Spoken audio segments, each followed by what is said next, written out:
Now, where was I? Yes. We joined our heroes amongst so much viscera, for Clay's friends Riggs and Una had been brutally murdered by an unknown assailant. An investigation of the crime scene uncovered a secret compartment which contained a magic rope and dust of disappearance. The Rump trio departed for greener pastures and bedded down in Berthold Manor. Faunalyn devised a plan to kill 2 birds with 1 stone and attempted to secure jobs for the 2 under the aliases Flora Fauna and Reginald Chapstick, in the hopes that her friend or frenemy, Amala, would get off her ass, so to speak. The group awoke the next morning, though some of them did not sleep, and journeyed to the Diamond District, where there was a royal summons. Heroes from throughout the land, including Keth the Wastewalker and the League of Ichor, were in attendance, along with some lesser-known heroes, such as Marlin Whisperhand, the private detective, and Sten Dexter with some rope. The king, aided by his evil vizier, informed the crowd that there was little available information that they could share at that time. But the promise of a boon was made. Anything in the king's power to grant would be given to the individuals who found the missing princess. As the crowd dispersed, Faunalyn had a pair of tense conversations with a mysterious noble named Electravune and an obstinate dragonborn knight named Klatir Keldar. Meanwhile, Clay and Glimki spotted a rat in the crowd. Inspired by the story they'd heard the night before, they caught it in hopes that it might hold some important secret. You already said all that. Did I? My bad. On with the story.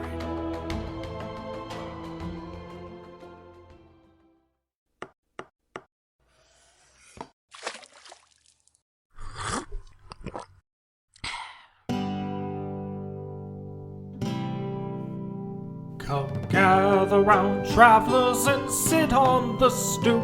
We'll tell you a story about Bard Soup.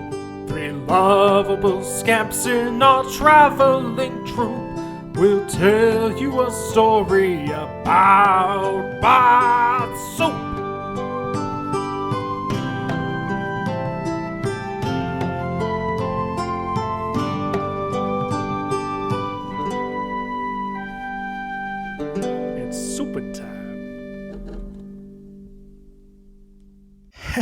Hey, for you, it's only been 2 weeks. For us, it's been 3 years. Welcome back to Bard Soup. I'm your sexy hunk of a dungeon master, Zach Meikle. I'm joined by my sister. That's right, sister. She doesn't like people to think that we're married. My sister, Shannon. We share the same last name, and there's only a few reasons people would do that. I'm joined by my brother, once removed, Jordan.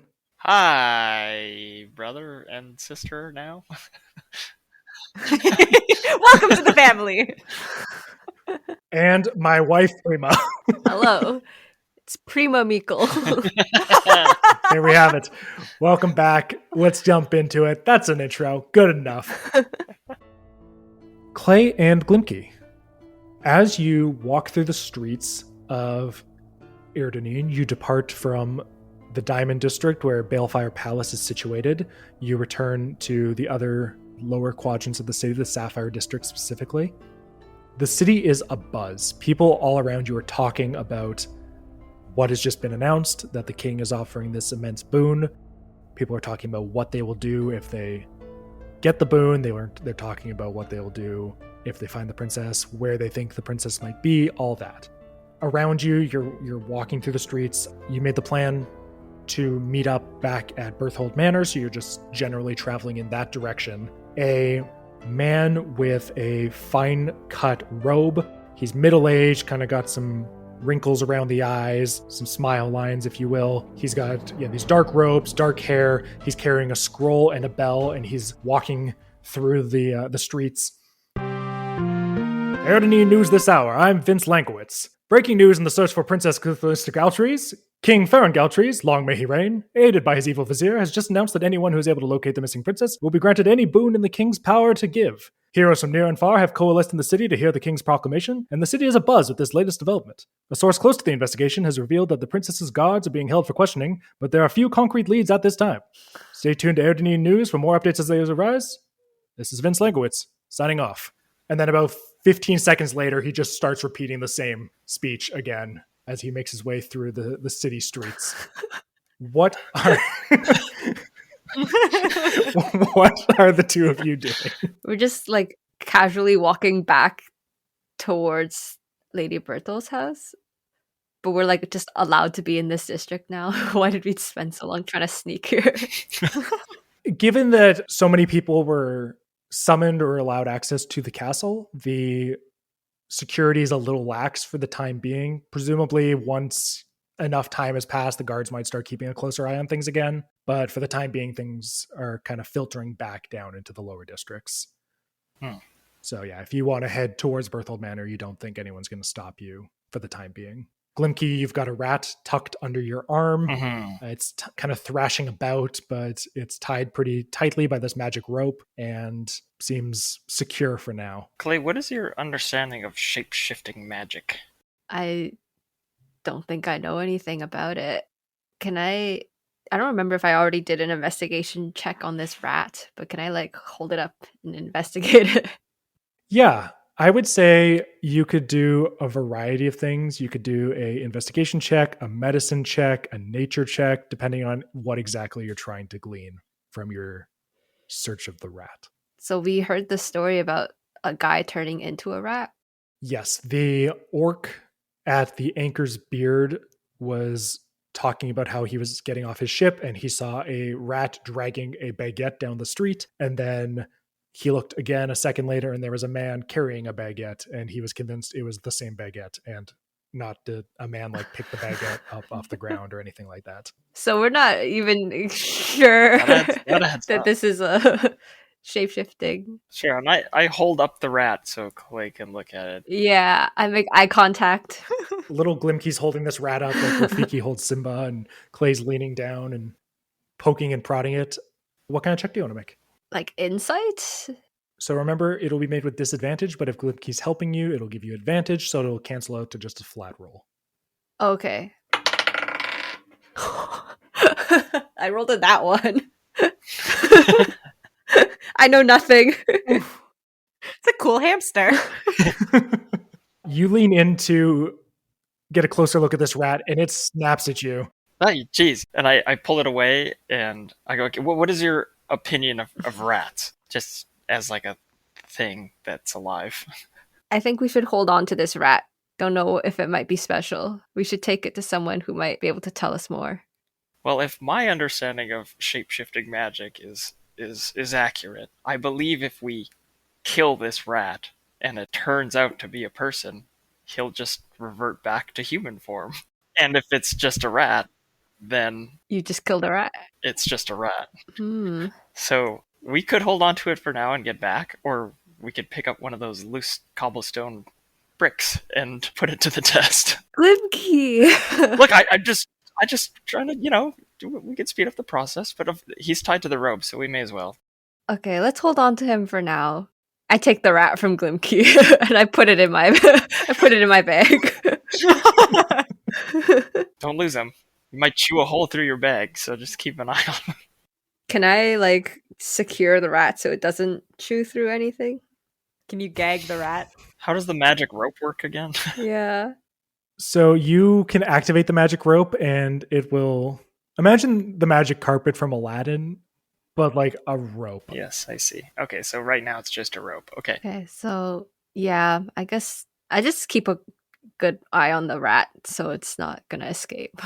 Yeah, just keep it in your hand or arm or something. Okay. I mean, the other thing is, like, if it was a shapeshifter, he probably would have just turned into something else by now. Yeah, because you talked about killing it, like right in front of the rat.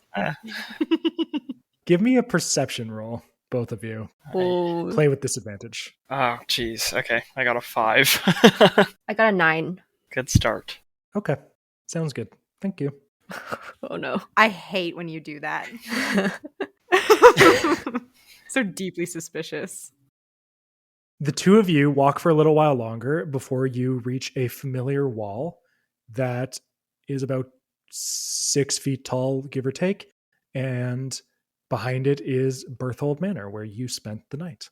The gate is closed, and you see that there is a guard standing behind it. What are you doing? Can we go in? Aren't we employed here? You're kind of in a transition phase where you've been maybe offered work, but it hasn't been finalized yet. I see. I can boost Glimki up the same way we went in last time. Okay, I guess maybe we just hide in the shed. Okay. I guess can we like sneak around to the back where the hedges are and I boost Glimki over like the first time? I just toss him over and then I climb over. Sure. Yeah, let's do it. Give me a stealth check, both of you. Wow, I got a 6, and I thought that was bad, but then I got a 2. I got a 15. Okay. So no one knows that you threw the gnome into the bushes. I very quietly throw you over and you go over screaming. Glimki, you land in the hedge maze. Clay, you vault over in a single motion. It's quiet. It doesn't seem like you were spotted. Although, as you're lying there in the maze, Glimki, you hear a voice say, "What was that? Something's rustling in the hedge maze." I look to Clay and I say, "Make it to the shed. I'll handle this." And I stand up. Not sorry for the commotion. It's just me, Reginald? Question mark. You see this old man. He's got a droopy white mustache. He's kind of just got a few strands of hair that he probably should have shaved off, but he hasn't. He's wearing this sort of leather apron with some shears and some other gardening implements poking out of it. And he says, "Oh, Reginald Chapstick, I've been expecting you." Yes, sorry, I found myself lost in this maze. Oh, yes. As you can see, it's a bit higher than my stature here. So. Yes. Oh, I get it. It's a complex. Yep. Yeah, keep talking. I need to find my way out. Oh, okay. Yes.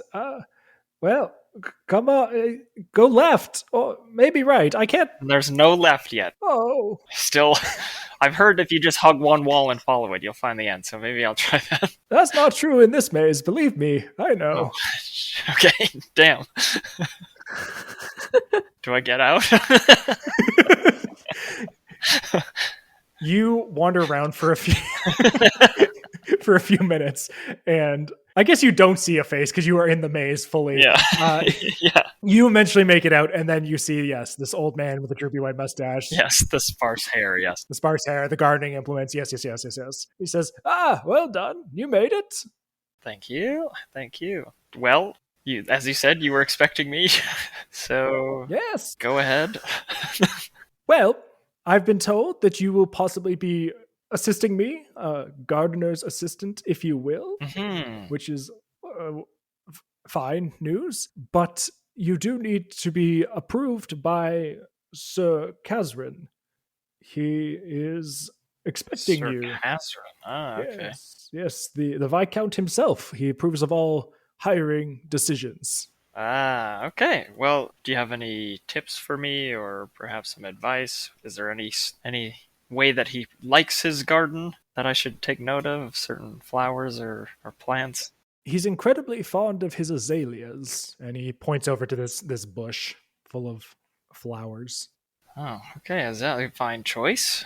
I mean, they look to be doing quite fine under your care, but maybe a little extra green thumb action will help out the situation. Give me a nature check. I have not rolled over a 10 yet. That's a 3. Yeah, flowers look good. Nice. Yeah, they're looking great. Good work. You notice that this gardener, he's kind of squinting at you, and then he reaches into his pocket and pulls out these thick glasses, and he pops them on and says, "Yes, that's what I've said too.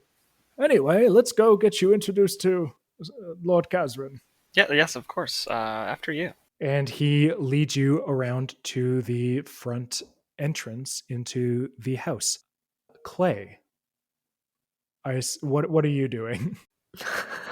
When Glimki said to head on to the shed and then pops his head up, I immediately drop down so that I'm hidden by the hedges. And then I guess I crawl out towards the shed.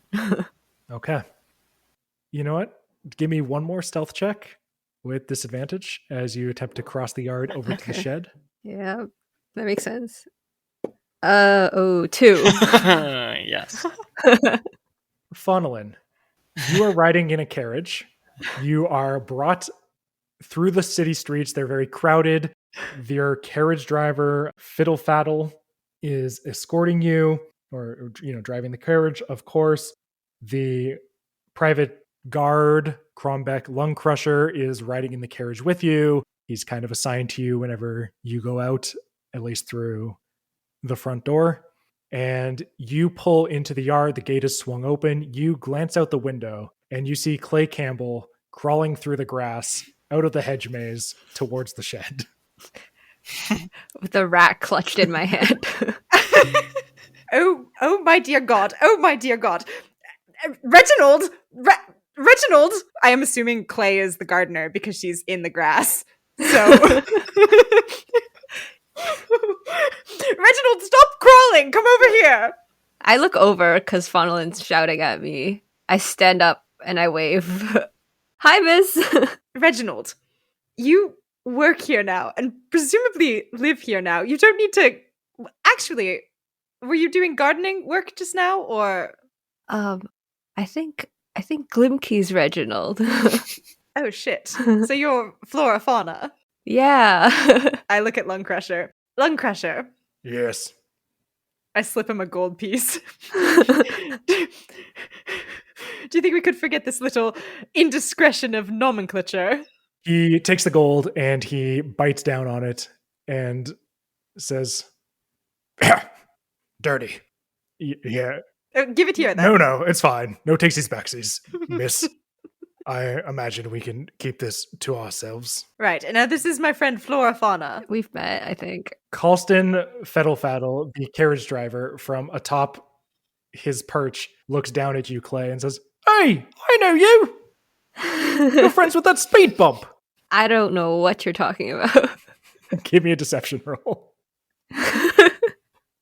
With disadvantage? With disadvantage. You're really tired. It's really hard to do everything today. Oh my god, I need a rest. You really need a nap. It's been a long time for you. I have a +4 to deception, though, so 15. Wow. 15's what you needed. Wow. You're not going to recognize a red cow tiefling. He says, "Sorry, wrong of me to assume that every sentient cow is the same. My apologies. I feel chagrined." And he goes, "Here!" And the carriage continues on into the yard. Now, Flora Fauna, what were you doing crawling in the dirt? Oh, I just got here. I was going to head back into the shed. Why the shed? I guess that's just where we're staying, no? Is that where they're staying? Nope. Because presumably they have servants' quarters. That's where they spent the night, at least, in the servants' quarters. Why were we heading towards the shed? Do you like the shed? Because if you like the shed, I can talk to Amala. But if you don't like the shed, we might be able to get you a room with a bed.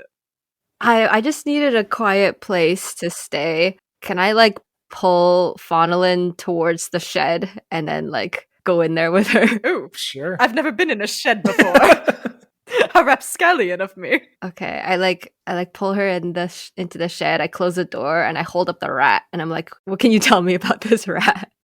Oh, excellent question. What can I tell her about that rat? You tell me, man. What do you think you can tell her about this rat? Or what are you trying to tell her about this rat? Because as far as you're concerned, this strange cow woman that you met a day ago is dragged you into a shed and is holding a tied up rat in your face. Yes, off the dome, it appears to be some kind of rodent. I would guess extracurricular interest in shibari or the like. Suspicious. Very suspicious. Did you find it tied up like this, or is this your handiwork? Oh, it's the rope's handiwork. Oh, the rope is interested in shibari. How apropos. Can I give some kind of investigation to the rat? Sure. What are you trying to glean? Is there anything odd about it? Anything distinct? I haven't been up close to rats ever. Yeah, I tell Faunalyn that we suspect it's a shapeshifter. Do you think this rat looks like it could be a man in disguise? Okay. That's a really excellent question. Does the rat have any sort of humanoid, a knowing look in its eye, etc.? You can give me a animal handling, a nature, or an insight check. I'll let you choose amongst those. Oh, I'm deeply insightful. And I will let you have this with advantage. Did I ask the right question? Reap mop. Okay, I have a +6 to insight, so it's going to be insight. Oh, that's a 17 + 6, so that's a 23. You specifically said, yes, I gave you insight because you asked the right question. You asked if it had I believe you said a knowing look to its eye.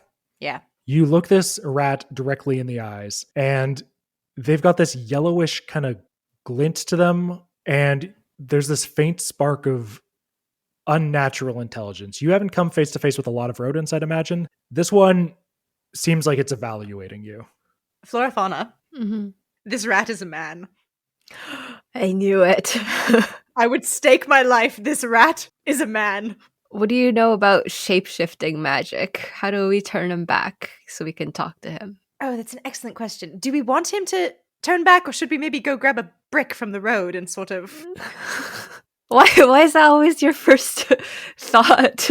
They might have seen something. I think they were at the docks the night the princess was kidnapped. Actually, that's a good point. The rat isn't very helpful to us if we just kill it. So we should probably try to talk to it. I have an idea.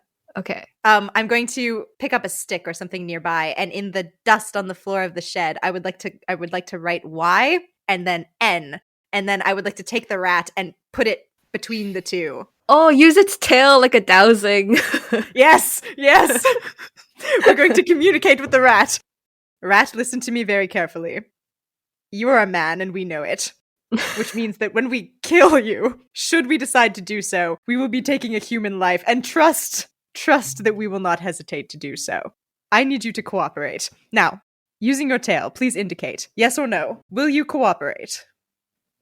The rat goes squeak, squeak, squeak, squeak, and it's kind of bound tightly, but it raises up one little paw, and it's got these little rat fingers, and it kind of rolls slightly to look at you, and then drops all but one of its fingers. And we will cut over to the household where Glimki has been led into the Berthold Manor. Glimki, this is a very nice house. It's probably the nicest you've been in ever. It's very Nice. very opulent. There's these marble busts scattered about, these portraits, and you're led into this study area. There's this fire burning, even though it's the middle of the day, and there's this man. He is a gnome, as it were. A gnomish fellow. He is in a smoking jacket. He's got some slippers on. He has a pipe in one hand and a newspaper in the other that he is casually flipping through. He's got these with this wavy blonde, almost shoulder-length hair. And your companion, the older fellow, he bows deeply and says, Lord Kazrin, I present to you my apprentice. Reginald Chapstick. The gnomish man takes a second, kind of lets the silence sit for a moment. He folds up his newspaper, puts it down, takes another couple puffs from his pipe, places it down on the table, and then stands up and looks at you, kind of looks you up and down, and says, How do you do, Chapstick? Very well. Even better now to be in the presence of you, my lord. And I do a half bow as well. Give me a flattery check. Something, persuasion, charisma. Persuasion, I guess. Performance, persuasion. Okay, I have not rolled over 10 this entire time. That's a 9. He looks at you and says, Spare me the niceties. They're not really my cup of tea. Now, I understand you are seeking to aid our dear Wooly here in his gardening. If I had the chance to do so, that would be amazing. I'm sure this Wooly, if I have that right, is more than capable. But of course you have a very, how would you put it, specific or luxurious taste in your garden? He scoffs. When you say Wooly's got it taken care of, he goes, Huh, have you seen the state of my azaleas? Can I do an insight into his tone here? Because I did not couldn't see the state of the assailant. Yeah. Oh my god, 10. A 10 is enough for you to know you saw the azaleas earlier. They looked good to you, but something about his tone is telling you this isn't like he's bragging. He's definitely implying there's something wrong with his azaleas. Gotcha. Yes, I saw them out there. Willie was saying those are some of your favorite. I would be happy to help bring them some new life, or perhaps add some more azaleas of different colors to appeal to your specific taste. They've been a bit wilted as of late. What do you propose as a remedy? What I propose is you trust me. You probably wonder, why would you trust a stranger in your house? And this is why, and I will pull my hood down to reveal the plants growing out of my head. You know what? Give me a persuasion roll with advantage. Nice, that's a non-nat 20. Hey, there we go. Finally. He says, I've heard of a green thumb, but this is ridiculous. You've got the job. You'll assist Wooly at all times. All times, that seems a bit stringent for a gardener of a minor household. You'll assist Wooly in his... Let's try that one again. You'll assist Wooly in his daily duties, and you shall be provided a daily compensation of 1 gold piece, as well as lodging in the servants' quarters. Deal. I scurry across the room. He nods at you and then kind of walks back over to his armchair and sits down and flips open the newspaper and says, that Garfield. Can you be real quick history check? Can you tell us about Garfield Sure, in this yeah. world? Is it a fat orange cat? Give me a history roll, yeah. Oh, that's a 5. Garfield is a fat tabaxi that loves lasagna and hates Mondays. So comics and lasagna both canonically exist on Zav. Oh, of course. This world rules. And Italians. Where else would you get the lasagna? Of course. Where is Italy on Zav? We don't talk about that. It's a great calamity. That it exists. There wasn't always a donut hole. Oh. So, Glimki, you are brought outside by this old man that you now recognize or now know to be Wooly. And he says, all right, well, that went well. I think he likes you. Did you put sticks in your hair? That's weird. Anything for the job, and I pull my hood back on. Okay, sure. Well, I'll be over there carrying to the roses. It seems like some critter got into them, has been eating them. And why don't you go to the shed, grab yourself some shears and a spare apron, and we will meet up for lunch, perhaps. That sounds great, Willie. And do you mind reminding me where exactly the lodging is, so I can know where to put my stuff? Right, there's a side door over around the corner, and Fallow will get you situated. No problem. Perfect. Thank you so much. I'll Yes. go get the shears. See you in a bit. Certainly. All right, yes, all right. See you in a bit. See you at lunch. Clay! Glimki full runs to the shed. Faunalyn and Clay, you are there. A rat has just flipped you off, and the door comes swinging open, and you see Glimki standing in the opening. Hello, Glimki. I hope you brought a brick with you because this rat is being unbelievable. It's a man. Better yet, I've heard there's shears in here. Oh, I have a finger in mind if we're taking votes. Is the rat responding to this? Yeah, it raises its other paw and matches the gesture on the first one. Glimki closes the door behind me. Again, I hope we're all on the same page of how this works. Shape-shifting magic. If we kill the rat, we don't kill the man, correct? Or is my understanding of shape-shifting magic wrong? If we kill the rat, he will turn back into a man. Oh, it doesn't kill the person? And will the man still be tied up? Correct me if I'm wrong, or this may be a risk.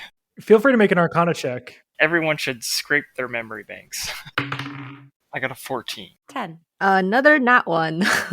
Clay, you think rats are really cute? Faunalyn, you're not really sure. Glimki, you think about it and you come to the conclusion that it probably depends on the type of enchantment or the type of shapeshifting. Mhm. Should it be something of a more druidic nature, then yes, once you would kill its animal form, it would revert back to a humanoid form. If it happened to be something else, like lycanthropy or something of that nature, or a polymorph, like a true polymorph spell, it could potentially stay in rat form in perpetuity despite what you do to it. While Glimki and Faunalyn are like thinking about shape-shifting magic, can I feed the rat like a piece of bread that I have or some cheese? Yeah, sure. Faunalyn, I'm struggling to remember the schools of magic here. Can you help me out with anything? To be honest, all I can think about is Lady Larasta and her bugbear at the moment, and I wish to God I could think of something else. There is a library inside that conceivably we could access. Alternatively, what if we broke its spine in rat form? Well, I guess I was just And gonna then- kill it. So. When it becomes a man, he won't be able to fight back. I think it would be very easy to do. Perhaps. You just sort of pull and twist, I think. So much margin for error. I mean, we'd succeed at killing it, perhaps. Maybe, like you said, there's some books to read, but then how would we know which spell or magic it's underneath? That's an excellent question. Okay, let me think of all of the people we've met so far. Does anyone know magic? Question for the DM. Have any of my hosts, for example, or any of the servants in the house, have any of them displayed any sort of knowledge of or propensity for magic? No, not really. You think that you've seen the lady of the house occasionally go for like a walk through the garden and talk to some of the birds or a squirrel. But at the same time, she's also been really drunk every time you've seen her do this. So you don't know if it's like a speak with animals thing or a drink a lot of wine and then speak with animals thing, which are very different spells. And do I know any friends in the city or acquaintances in the city who are very learned, very knowledgeable, or who practice magic? I don't think so. I think most of your relationships, as you'll recall, you're relatively new to the city. You're still kind of building up that social network. And of the people that you are starting to get acquainted with, the people you are spending time with, mostly nobles, mostly just, they're good at making and spending money, but not much else. Mm-hmm. I have an idea. Clay, wait here. I want to discreetly talk in the corner with Faunalyn. I'm very discreet. Go ahead. Sure. Discreetly talk in the corner of the shed. Yeah, go for it. Clay is trying to bribe the rat into pointing at the wire and in the dust with its tail. Yeah, you give him a little piece of cheese. What are you asking it? I'm kind of just like, I gave it a piece of cheese and then I'm holding the cheese and then pointing at the letters on the ground and being like, you'll get another piece of cheese if you answer me. Its tail twitches over to yes.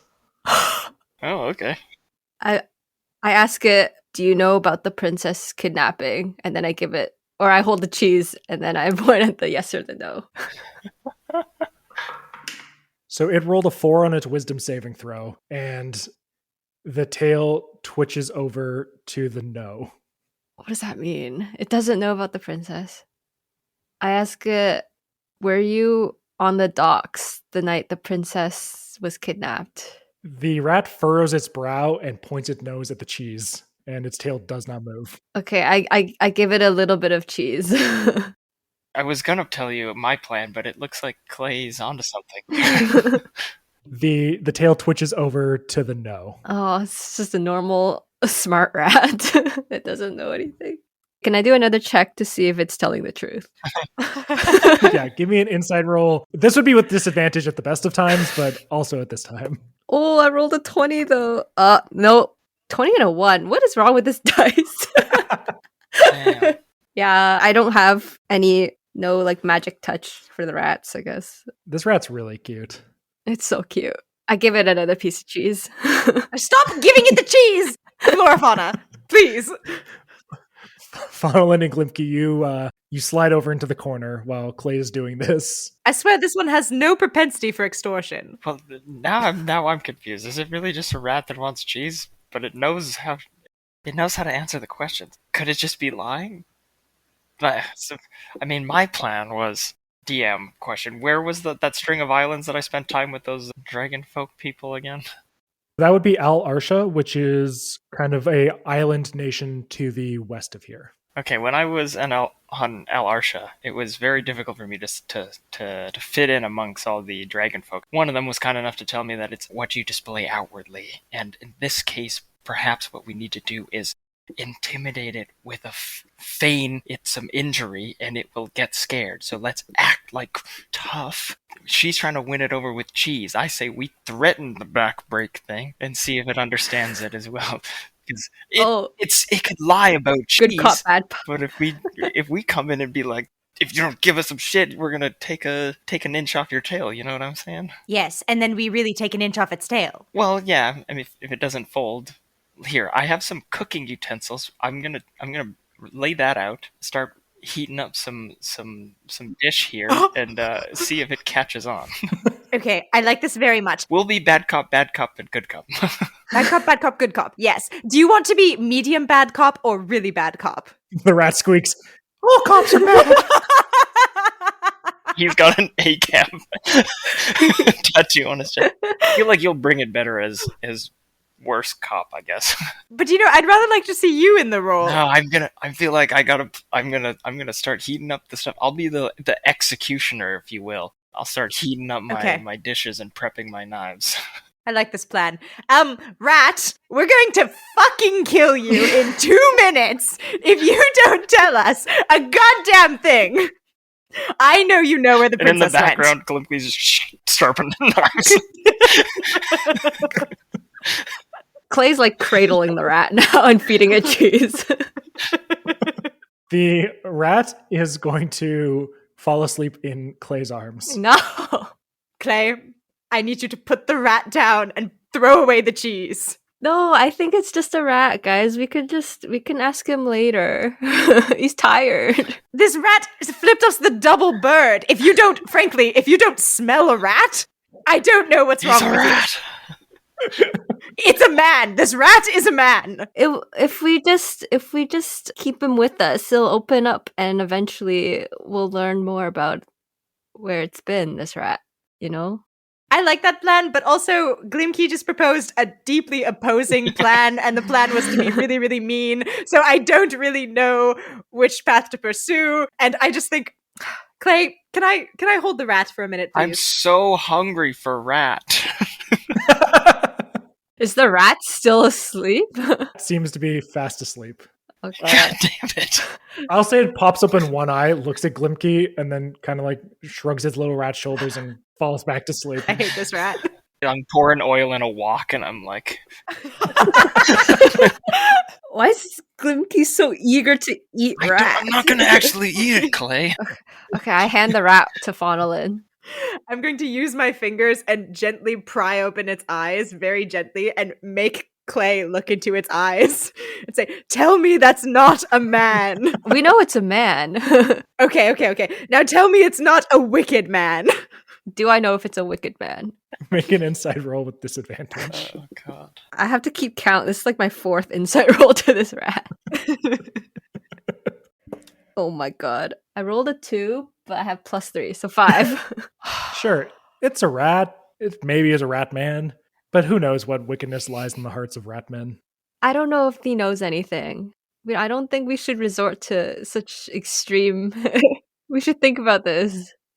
This is the only lead we have. We can take it to someone who knows about shape-shifting magic. We should try that first. Fine. Before we eat him. I wasn't really going to eat him, Clay. I was just going to try to intimidate him, but I guess if you think he doesn't know anything, maybe he just was the wrong place at the wrong time, I guess. Maybe. Hang on. We've tried Glimki's plan. We've tried Clay's plan. Excuse me, Ratman.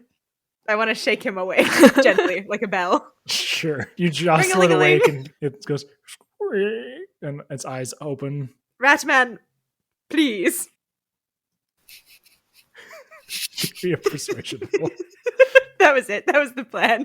Sometimes you have to ask nicely, okay? Oh, that's a 10 plus a 5. That's a 15. The rat takes its little paw and takes its little index pointer finger and points down at the yes/no writing on the ground. Okay. I put it down. What's our first question, everybody? And its tail flicks over to no. Okay, well. Oh, this bastard. Okay. Is that a series wrap on rat? Should we really cook it and eat it? I really hate this guy. No, we don't need to cook it. I stuffed the rat back into my pack. Glimki starts packing up his stuff and he leans against the wall. Guys, I think I went off the deep end here with this. This investigation is really getting to me.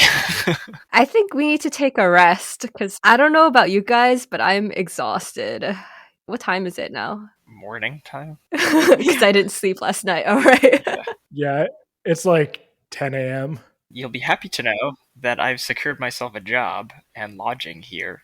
So... Well done, Reginald! Yes, so you can... I'm an official birth-hold boy, if you will. From outside, Willie says, "That's what we call ourselves." Has this man been listening to us interrogate a rat? I was given a contract too, right? So, like... Oh, you should probably go finish your interview with... What is his name? Lord Bertram? Kazarin Bertle. Kazarin. Okay. Who's Bertram? Yes. Who the fuck? Where'd I get that name? The bastard prince of the north. Oh, yeah. Right. Our next lead. Yeah, I guess I'll go finish my interview too. So I'm an official employee. Oh, so maybe you sneak in to get some rest first, because I don't think you're in any shape to do an interview. Well, if I go with Clay, because I would rather like to ask Kazarin a question or two, she'll get by with my support, don't you think? Yeah, sure. And I will go tend to some azaleas. Well done, getting the job secured, Glimki. I rather appreciate you going along with this ruse. Yes, and I mean, it's also very appealing. The one gold a day, pretty nice. 1 gold a day? Yeah. Can you believe it? In 10 days, I'll have more gold than I have now. Frankly, I cannot believe it. How much do you get paid? Not 1 gold a day, I'll say that. Oh. I should have a word with Kazarin. Good God. So, Faunalyn and Clay, you go out of the shed. Wooly looks over at his big Coke bottle glasses and kind of just waves at you, and then goes back to watering the roses, and you venture into the estate. Do you go straight to... You know Kazarin well enough to know where he'll be at this time of day. Yeah. So you head into the office. I'm just going to say the 3 of us coming out of the shed and then being seen coming out of the shed is not going to do well for the rumors. Oh my God, not the menage a trois rumors. You two are ruining Faunalyn's life. Fucking Wooly's like, what is the rat they're trying to eat? Oh, you're cooking rat, are you? It just smells like onion and garlic, just aromatics coming from the shed. Kazarin is sitting there. He's got the paper still open. And as you walk in, he's kind of just chuckling gently to himself and then kind of goes, hello, welcome. Thank you, Kazarin. What is that Garfield up to today? You would not believe. Oh, you'll have to save it for me later. You know I do love lasagna. And how? And how? Now, am I to assume that this is the other new hire, your new personal attendant, as it were? Yes, I saw her sweeping scraps at the old tailor shop that I was taken to by your darling wife, and I thought that they seemed muscular. And what else do you need in help, frankly? Yeah, I heard you have a job. I'm looking for work.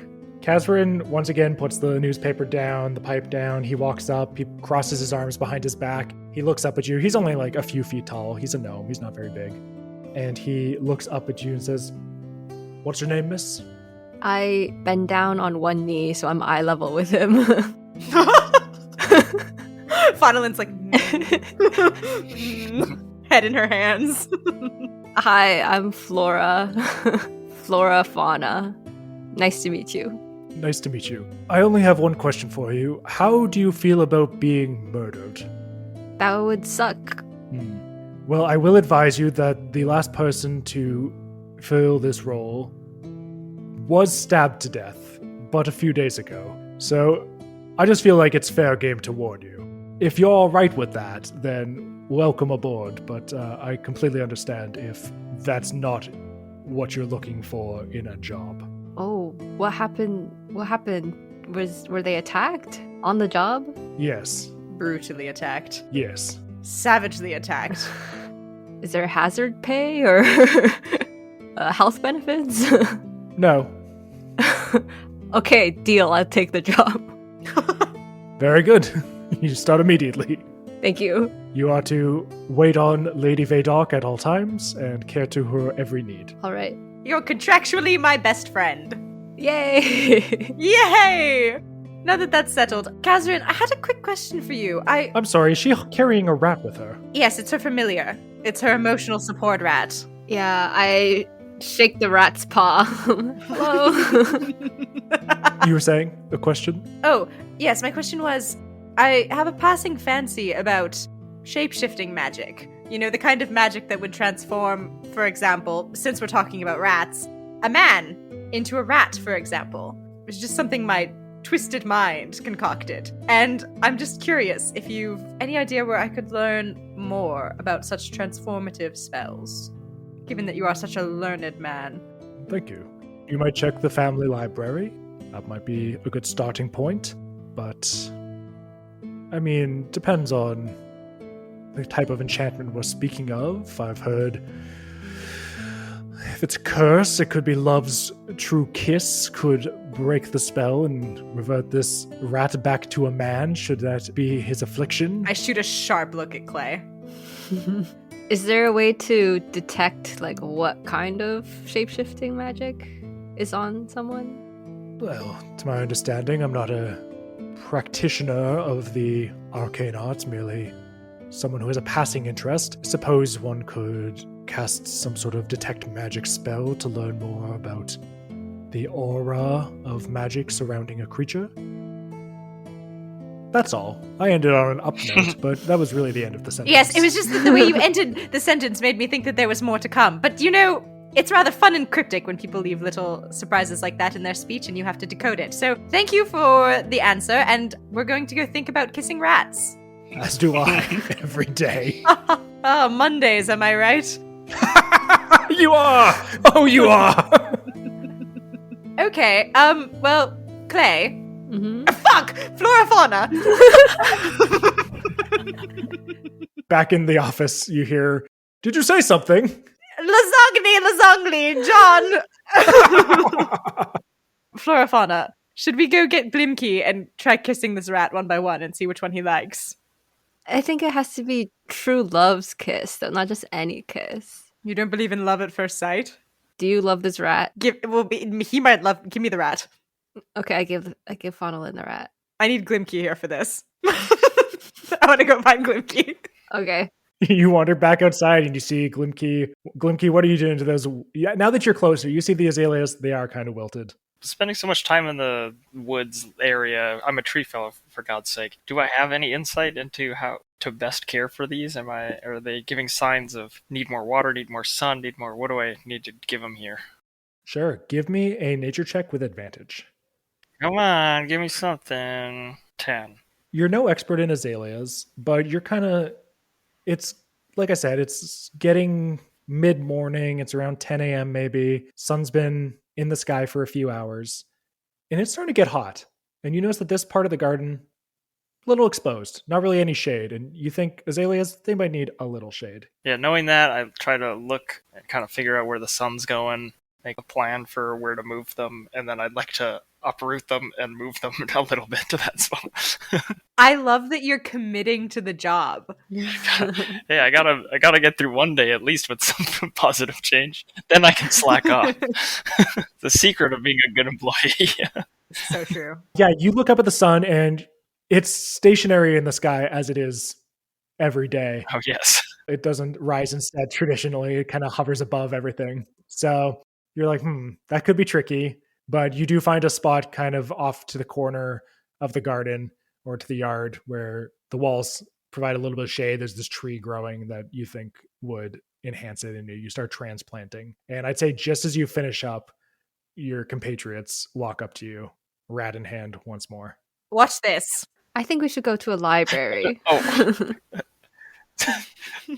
I'm like poised to kiss the rat. And I'm like, sorry? No. I think we should go to a library to figure out what kind of magic first before you kiss him. What happened in the last 5 minutes that made you want to kiss this rat? It might work. I just think we should all try once. I mean, I'm don't know if you know this, but I'm a big fan of books, so I'd be open to the idea of looking at the library first. Plus, you don't know where that rat's been. No one's going to kiss Not the yet. rat. If you want to kiss it. I don't want to Only kiss kiss it. the rat if you mean it. Yeah. Oh. I'll have to think about whether I mean it. I'll write in my diary about it tonight. To the library! So you venture over to the library. Faunalyn was like putting on some lipstick. So ready. Glimki, are you going with them? Yes. So you walk back into the house. You see this old woman. You met her last night, Fallow Kent. She's kind of standing up on the second level, glaring down at the two of you as you make your way into the library with Faunalyn. You're in like gardener's garb, shears in your pocket, and you go into this library. And it's modest, but very nice at the same time. It's not huge, but it's still floor to ceiling shelves, tons of books. I assume you start looking for books on shapeshifters. Yeah. How long, like, if there is something here, how long would we need to look, or should we roll? Like, could we just look and read every label, or? There's, I'd say, enough books that it would take a bit of time. There's like certain sections you're able to disregard, like Best of Garfield, Sunday Funnies. You can skip over that whole part. Why don't you all give me an investigation roll? As you kind of just, because finding books that seem right is one thing, actually finding the information is another. Okay, I got a 12. However, I am not looking for shape-shifting books. Oh. What do you... Oh. Okay, go on then. I have a list. Hold on. You finish the other thing. I got a 16. I got a 7. Okay. 7. Man, that Garfield is one funny cat. With a 16, though, Faunalyn, I will say you find a book called Shapeshifters and How to Spot Them. And there is a list of common ailments that might lead to shapeshifting. Some of them you've encountered, such as a true polymorph spell or lycanthropy or running afoul of a particularly grumpy witch, standard stuff like that. And you also find some information about how to identify a shapeshifter. One of the chief pieces of advice from that section is look at the eyes. The eyes will tell you if there's more to this creature than a mere animal. And then you get to the last section of the book is common remedies. And some of them include, it starts with a disclosure that yes, it depends on the type of curse, that the curse dictates the remedy, or the cause dictates the remedy. It could be a consensual thing where it's just a druid who likes being an animal, in which case they recommend punching it enough until it gets out of its animal form. Or it could be like a witch's curse, and true love's first kiss, or a true love's kiss does come up as a potential remedy. There's also a mixture of clover and mudwort is a viable solution. If it's a lycanthrope, if you expose it to a moonbeam, that might be enough to force it back into its true form. You could find a powerful spellcaster, and if it's cursed, it could be a remove curse type spell. It could be a greater restoration spell. It could be a wish spell. Really, depending on the type of affliction, there's a bunch of different ways that you can try and crack this sort of egg. Okay, I relay that information.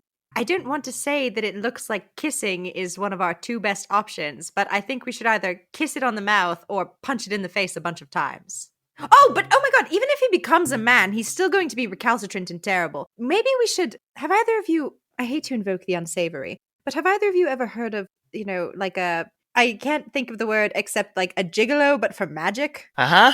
Like we go to a place and it's a seedy place, and then we pay money for someone to do magic for us. And maybe the magic they could do is like a truth spell or something. Yeah, interesting. I would imagine there'd be services like that in this city, but I'm not going to know. You might be needing a zone of truth is one potential option. And Clay, you do know someone. You're familiar that this sort of magic is more in the vein of, often in the vein of like the divine. If someone has to confess their sins, they will do so under a zone of truth, perhaps even in a court proceeding. A zone of truth is a interrogation tactic that's used. It's not perfect. There's ways around it, but it's sort of a first attempt if you're convinced someone's lying. So yeah, that would be within sort of the divine realm of magic.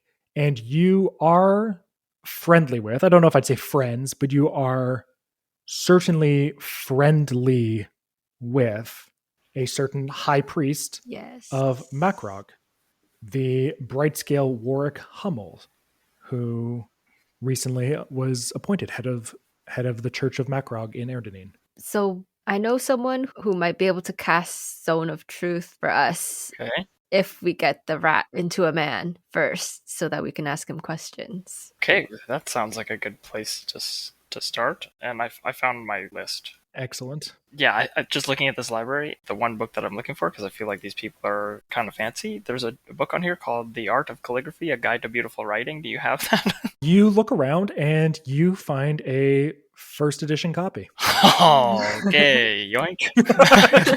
I would like to take that. Sure. Are you trying to be subtle about it? They're looking at other stuff. Yeah.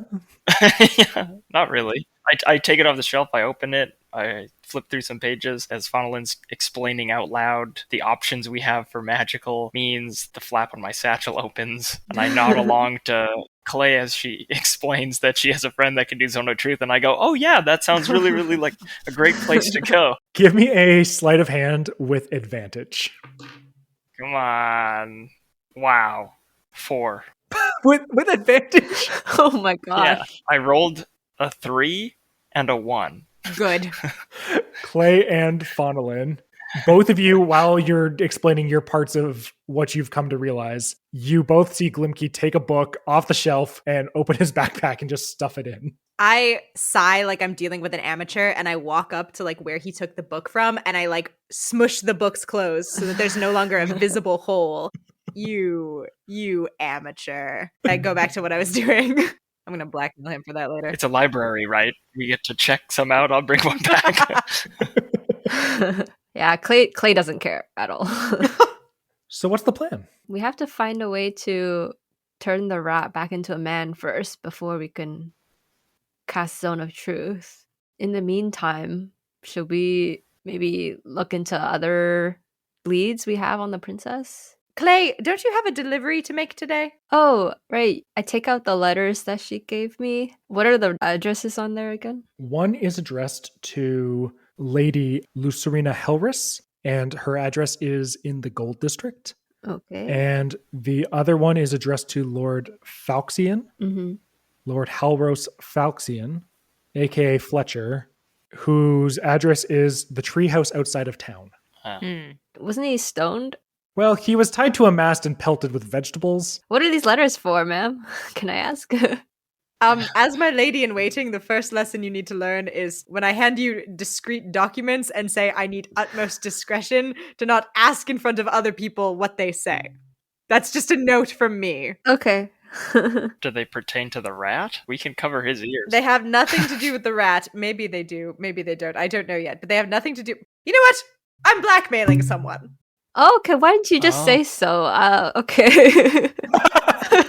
Which letter are we delivering first, I guess? You two are cool. I like you two.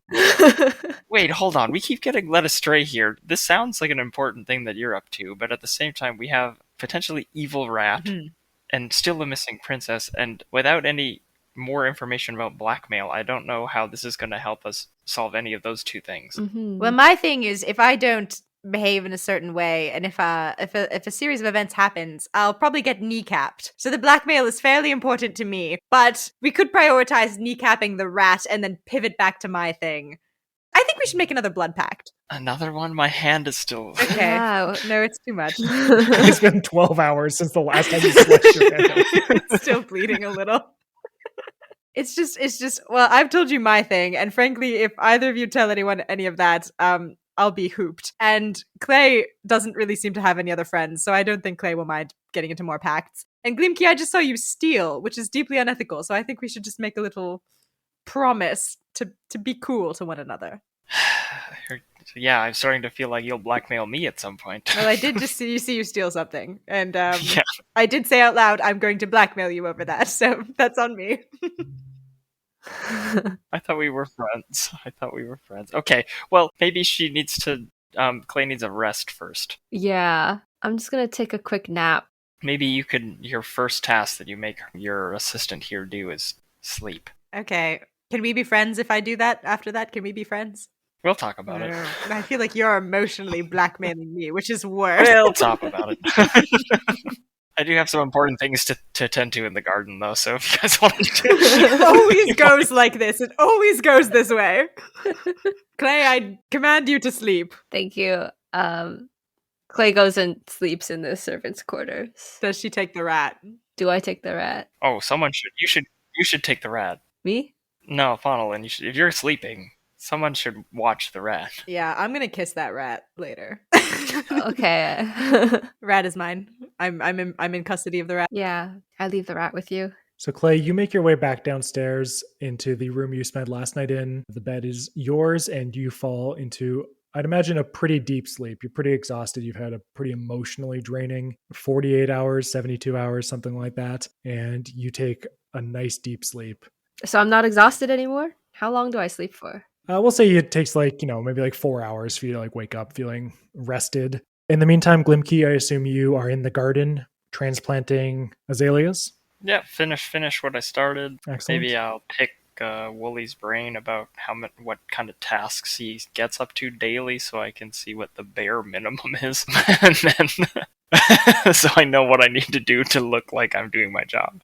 Yeah, well, you see, first things is I water all the plants, and then I prune the plants that need pruning, and then I usually break for lunch, and then me and Calston get up to a little dice. You know us boys, we get down, us Berthold boys, and then, make sure I tidy up, and then it's home to the missus for a smooch and a smack, if you will. So you do 2 things in the garden. Oh, if you want to be reductive about it, sure, yeah. No, I just want to make sure that my list looks like your list. I don't want to be overworking myself. I want it. It's gardens. At this time of year, the shit's planted, man. This is a pretty small garden. I mean, besides the hedge. Oh, the hedge is a real pain in the ass. Yeah, that does look like a large project. Wooly, gardener to gardener here. Yeah. How is it in the house with the rest of the staff? Oh, it's great. What is the consensus with your bosses? Oh, they're okay. I mean, as far as nobles go, they're not too bad. And Fallow's a sweetheart. She runs a tight ship, but she's not so bad. And Calston's great. And Crumbeck's new, but he seems okay as well. And what would you say about Lady Faunalyn? Well, I don't know her too well. I've only met her the past few weeks or so since she came to the city with the Lord and Lady Berthold. She seems fine enough. Can't say I've had much interaction with her. She mostly keeps to herself or the other nobles. So what exactly does she do here? Or what is she doing here? Well, it's my understanding she is an honored guest of the Bertholds. They've been putting her up for, the summer while they visit with other noble families, attend balls and tea parties and what have you. All that jazz. Interesting. Just a royal guest, and she just popped up out of the blue a few weeks ago. Well, I don't live with the Bertholds in their other estate, their regular estate. This is where they spend their summers. So I'm from here and maintain the property in their absence, that sort of thing. So I'm not really sure how they met Lady Vaydark, but yes, it's my understanding she's been staying with them for some time now. Interesting. Do keep an ear to the ground for me, Wooly. Not you asking for the hot goss. if anything sparks your attention as potentially unusual, not to say that I have any distrust of Lady Faunalyn, she is of course the one that brought me here to get a job, but better safe than sorry, if they say. All right, sounds good to me. All right, go take lunch, I guess. It's soup day. Hey. Oh, nice. Save me some. I don't think I will. You- What the fuck did you say to me? Cut over to Faunalyn. What are you doing during this interlude? I think Faunalyn spends like a short portion of Clay's nap time up in a window, looking out at Glimki, ominously in the window and shaking her head, and she looks very menacing, but honestly she's just like, God, he's so cool. Why would he be my friend? God, it makes me so mad. You always do this, Faunalyn.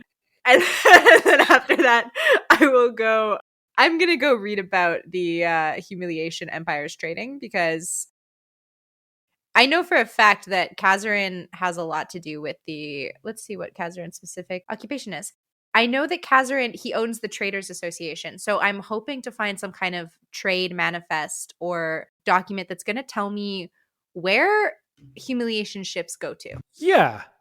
This is going to be a pretty difficult search to parse in a couple of hours, but it could be one of those things where the DC lowers over time. So give me an investigation check. Okay. It's going to be a pretty high one, but if you come back to this later on, it might become easier. So I'm on the right track. I shit you not. Natural 20 plus 5 is 25. The 25 was the DC. Whoa. Oh, baby. Damn. I'm fueled by resentment of Glimki, and it made me super literate. just rifling through pages. This guy, he's so freaking cool. With a 25, you're able to find information about shipping routes coming in and out of the city. You're able to find general information about the various industries represented. You already knew this, but you know Humiliation House is one of the major trading companies, one of the largest, probably the largest in the city. And they've got ships. Honestly, they kind of go anywhere. They do goods. They do personal transport. They go to Al Arsha for certain rocks and minerals. They travel across the ocean up to the Twin Horns of Zav, where they get different types of natural resources, other types of rocks. They take the mighty river up to the Astral Cascade, where the High Church of the Octad is. They deliver boundless pilgrims who are trying to, or other travelers, really anybody who's trying to avoid the Plains of Damnation, which is this vast desert to the east that's kind of filled with warlords and hobgoblin clans and various threats that many people would sooner avoid. They get lumber from the great forest, Ulathorthiad, and bring it into the city for construction projects. They really have a hand in everything. Okay, and personal knowledge, Ulathorthiad, the lumber, which district is known for lumber, would we say? It's a magical elven forest. The trees grow big anywhere. The port town. So we're looking at the port city of Talon Chan, Okay. which is in the southern coastal part of Ulathorthiad. Okay. Previously, the shipments were a combined effort between House Thrillwind and House Alum. And it's not really noted in this ledger, but there is a note going back like many years that House Vaydark is now directly like the house to deal with for the procurement of elven lumber. Cool. So my next follow-up question from my 25, do I have any indication, you said the Humiliation House deals with goods, transport. They go to a bunch of places, a bunch of different goods. But do I have any idea which ships might have been in port primed to leave last night or the night the princess was taken? That would not be in the documentation available in Kazarin's library. That would probably be something that you would have to find in the Pearl District. If anyone were to have those records, it would be the Harbor Master. Okay, that's a good lead. I'm going to go wake up Clay once I think nap time is done. Sure. You spend a few hours doing that. You spend a few hours staring at Glimki out of the window. And Hours? I don't move too. I'm just up there in my yellow dress, just beaming like the sun, but real angry looking. I spent 10 minutes transplanting plants and then the next 3 hours just trying to flip my shovel 3 times. I was actually just super invested in you getting it. Gosh, he's so cool. Give me an acrobatics check. It can't be this hard. And it's not. 16. Nice. Yeah, you nail it. It takes like an hour, but you get it. And you start getting it consistently. You're like, nice. Tomorrow, quadruple. Maybe I'm going to do 4, yeah. The first time he gets it, I go, huzzah, out loud, and then go, shit, close the blind. Faunalyn, you go wake up Clay from her nap. Okay, Clay, 2 things. Firstly, we're friends, right? Mm-hmm. Yeah. Okay, I have a lead. I think we need to go talk to the harbor master and find out what ship was leaving that night. Right now? I don't know. I don't know if we should do the rat thing first, or the blackmail first, or the harbor master thing first. And I don't want to ask Glimki, because honestly, I'm kind of intimidated. Is the letter on the way to the Pearl District? Yeah, I'd say you'd have to pass through the gold district to get to the pearl district. So yeah, maybe not like a direct 1-to-1, but not super out of the way.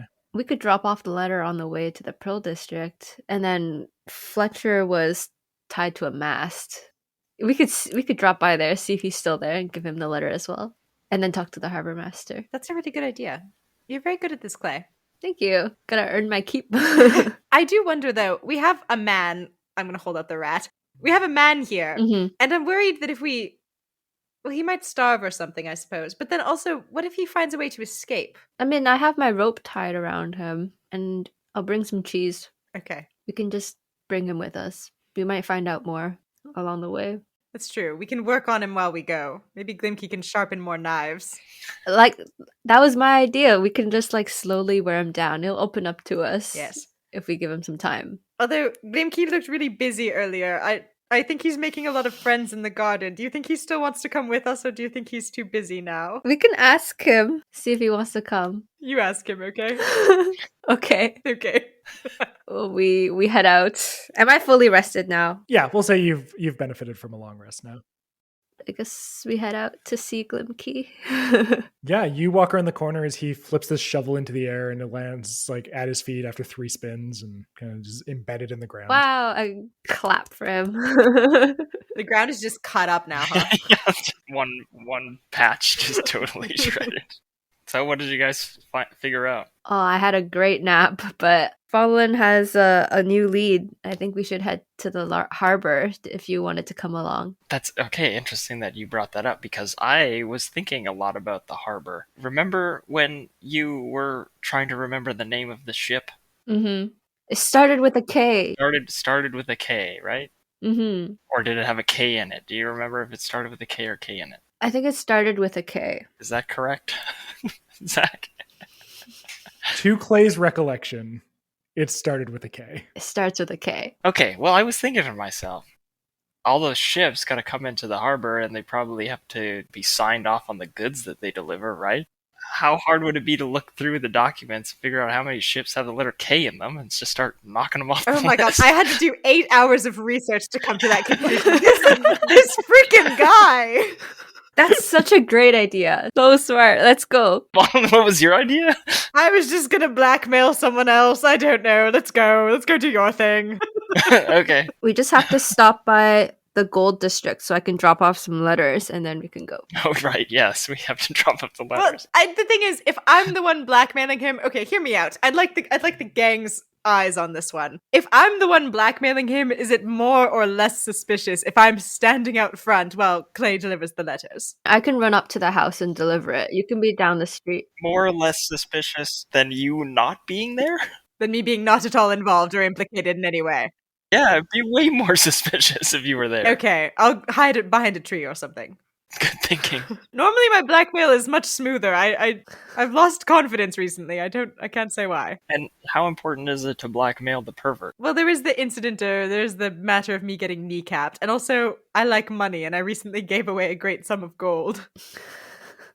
Okay, that's fair. Yes, thank you. I guess it's important. Yeah, let's deliver these letters. Thanks, gang.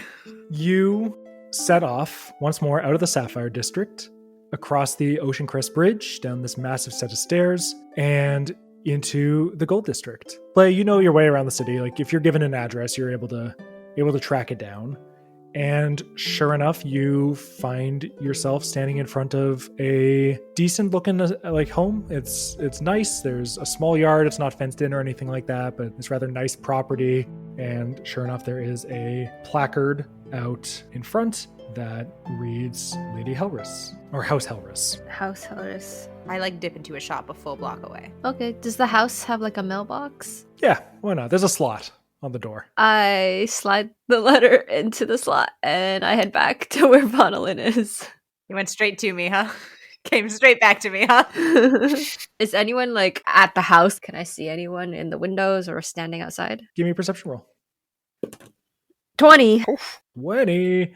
You look around, you kind of wait across the street. Riggs asked you to deliver some mail back in the day. You've dropped off some letters, and he's made it clear that it's important that no one sees you dropping off these letters. So you've played this game before. Some dots are starting to connect in your brain.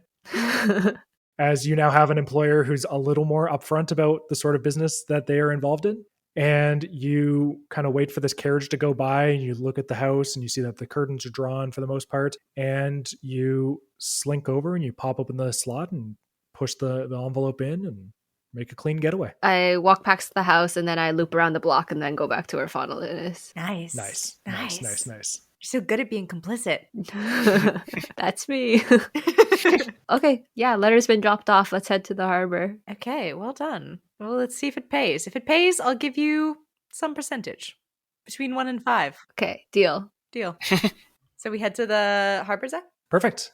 So you continue along your way, kind of walking past under the shadow of the Ocean Crest Falls. This water is just pouring down. And eventually, as it was the night before, the ground starts to slope upwards. You get to this gate. There is decent guard presence, kind of keeping an eye on things. They're not stopping people, but they're just keeping an eye on things. And you make your way into the harbor district. And I assume you are trying to find the harbor master? That's the conclusion I had come to with my 8 hours of research. You walk over to the docks. You walk to the eastern edge of the city, up to the docks, and as it was the night before, there's all these tall ships with different flags from different countries. Lots of them do bear the symbol of house humiliation. As you're walking past one ship, you hear, "Help! Someone help me!" And you glance over at this ship, and there is a man with a cloak pulled over his eyes. Around his neck is a sign. Oh, God. It says, "Curve Narc." He is covered in eggs and tomatoes and just an absolute mess.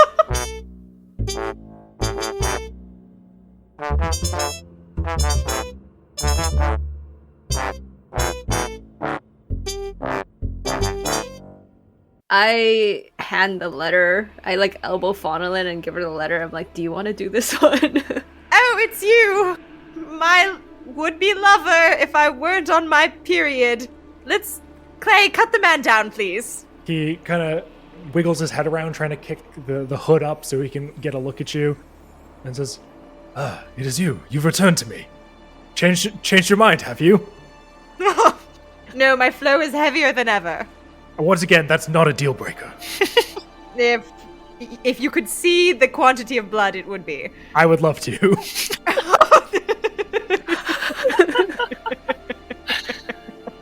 My lady. Should we maybe not cut him down? No, Clay, will you cut the man down, please? Okay, I cut him down. He drops to his knees and picks himself up off the ground and kind of shakes himself, tries to scrape some egg yolk off his shoulder, and then he bows to you with as much, majesty as he can in this moment. He says, "Thank you. I will be with you to the end." Yes. Well, speaking of which, we have to break up. Oh. Well, shit. Yes, it's very imperative, in fact, that we never see, speak of, or hear of each other ever again.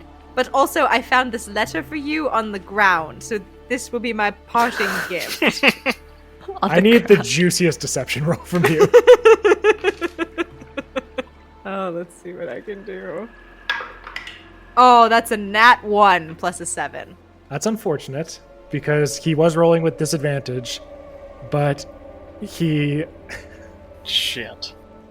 still rolled better than a 7. He takes the letter and says, "My lady, I would recognize this writing anywhere. I know, of course, it is in your hand." Yes, it is in my hand. It is in the hand of Lady. I'm snapping for Clay. Hesrin Harris? Yes. No, that's his name. Lucewin Harris. Yes. That is Harris. Actually, my darling, 2 things. First of all, I changed my mind about ending the affair, and I want to add something to my letter, so can I have it back? He says, "Yeah." Oh, shit. Hell yes. Okay, I get the letter back, and I rip it up into very small pieces and shove it down my bodice. I'm like, I'll rewrite that later. My handwriting was lacking, and I didn't quite capture the sentiment. You know what? Why don't you go home and clean up, and then come back here, and we'll meet up tonight at midnight. So this is not the end. No, but if I don't show up, assume that it is the end. It need not be the end, not if we hold close to each other. Oh, actually, I'm rather lonely, so that is compelling. Oh no. Glimki, are we friends yet, Glimki? Yes, of course. But why are we helping this perv again? Okay, yes, it's going to be a no from me because actually my life is fuller than I thought, and I have more affection than I previously knew. So I don't need to outsource affection from you. So actually, I'm going to be cutting this relationship. It's been a slice, but me and my friends have business to attend to, my lord. He says, I thought I had wandered into a dream, but alas, it is a nightmare. Then he bows and then mumbles to himself, my friend, you bow to no one. And he chokes up a bit. And then wanders off. Yeah. I think I did a good thing. By not blackmailing the man who spent the night getting pelted with fruit and tied to the mast of a ship. I'm still gonna blackmail him, just not like this. Not like this. Not like this. You continue on your way and find yourself standing in front of a rather plain administrative building. Simple, and sure enough, outside there's a sign that says Erdenian Harbor Master. All right, Glimki, after you, since this was your brainchild. Okay. So nothing else jogged your memory about seeing the ships here? No other letters, maybe? Oh, could I do like a quick check or investigate any ships that seem familiar? Anything that starts with a K? Give me a perception roll. 16. Walking through the streets of the harbor, you're kind of taking in the ships.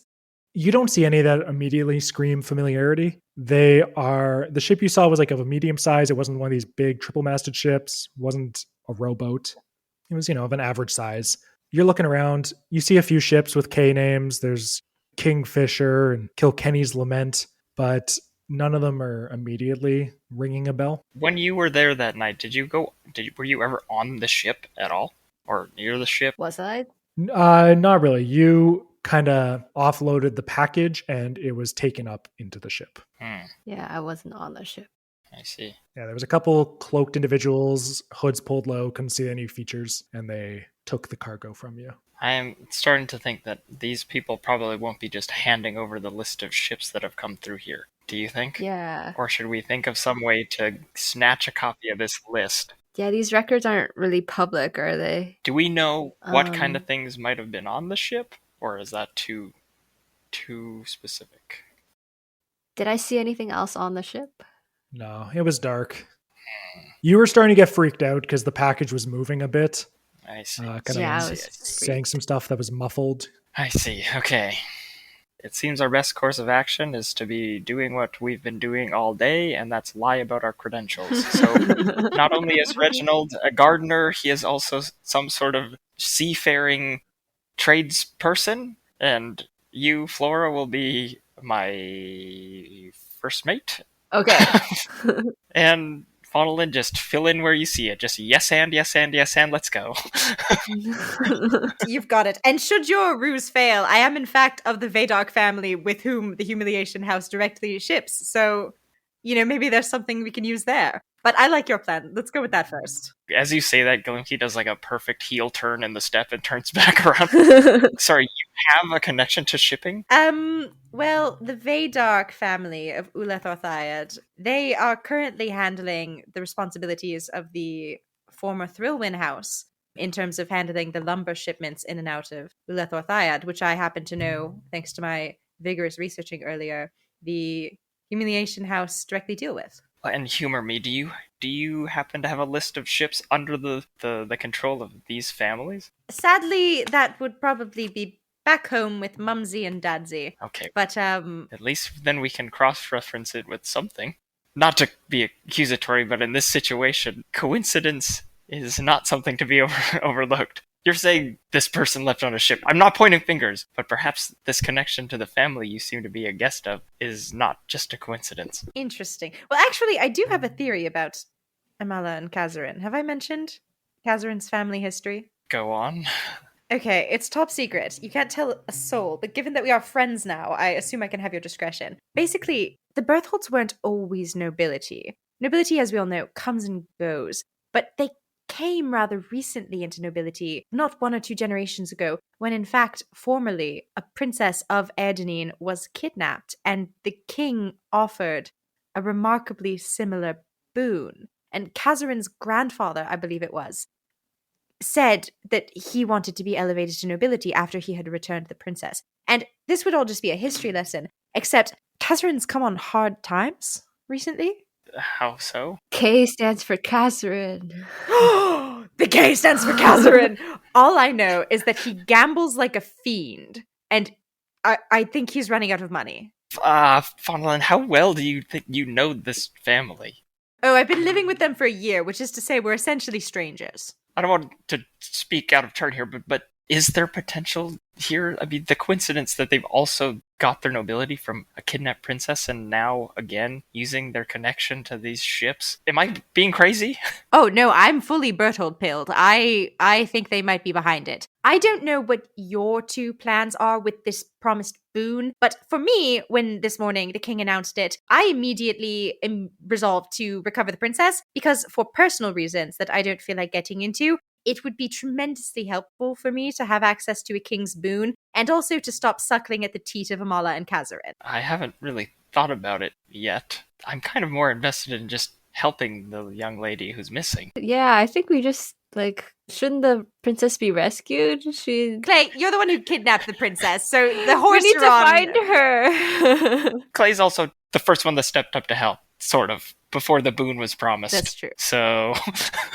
So we all want to find the princess. Yes. Just to be clear. Yes. Okay, we're going in there. We get the copy of this thing, and then we see if that Kazarin name ever pops up. Yes, let's see if the Kazarin name ever pops up, and keep an eye out for the Barons of Humiliation. And I liked your plan, Glimki, so I say we go for it. And so I guess if they belong to the Barons and they have a K name, that's also a good thing to keep in mind. Mm-hmm. Okay, we're in this. We're in this. We could do another blood pact, but what was it? Shit, piss, and... Gets worse each time. Do you any excretion will do? So what do you have the most of at the moment? Oh god, let's just go in. I think after Glimki walks through the door, Faunalyn quietly goes rumpus and fist bumps a little and follows him in. Oh god, okay. You push the door open, and inside there is just shelves and shelves worth of ledgers and records and loose scrolls. There's this big, massive map of the world with all these different pins stuck all over the place, mostly concentrated on the ocean and the coastal areas, a few upriver. And there is this handful of scribes kind of going around, these young people in uniform, grabbing ledgers, copying down stuff, sorting information. And there's this larger fellow, just this big pot-bellied man. He's got this beard that's kind of in double braids. It's salt and pepper blonde color, if you will. Salt and sand, perhaps. And says, "Yes, can I help you?" Yes, matter of fact, you can. Please. I'm looking for a ledger for a specific date. I seem to be missing quite a bit of inventory from a shipment. Can you help me with that? Aye, might that I could. What be the ship and what be the date? Sorry, Clay, remind me again, excuse me, there's just so many ships in our fleet, it's hard to remember all their names, but perhaps you can help me narrow it down to just a day. Clay, which day was it that the shipment went missing? And I throw her a wink. What is the day that the princess went missing? That would have been 2 days ago, 3 days ago at this point. 2 and a smidge. What is the calendar date of that night? Oh boy, you're really putting me through the work. Just so we know for future reference. Well, this here son of a bitch, you said, I'll name the month at a later date. Didn't, but I will tell you that the disappearance happened on the 13th of the month. Each month has 40 days in the calendar of Zav, and it happened on the 13th day, and you are currently on the 16th day of the month. Okay, so it was on the 13th of this month. It went missing. Mm-hmm. Of course, so many ships to keep in mind, so if you could just fetch me the ledger for that day of shipments, that would be amazing. Give me a deception or persuasion roll. Your choice, really. Kind of a bit of both going on here.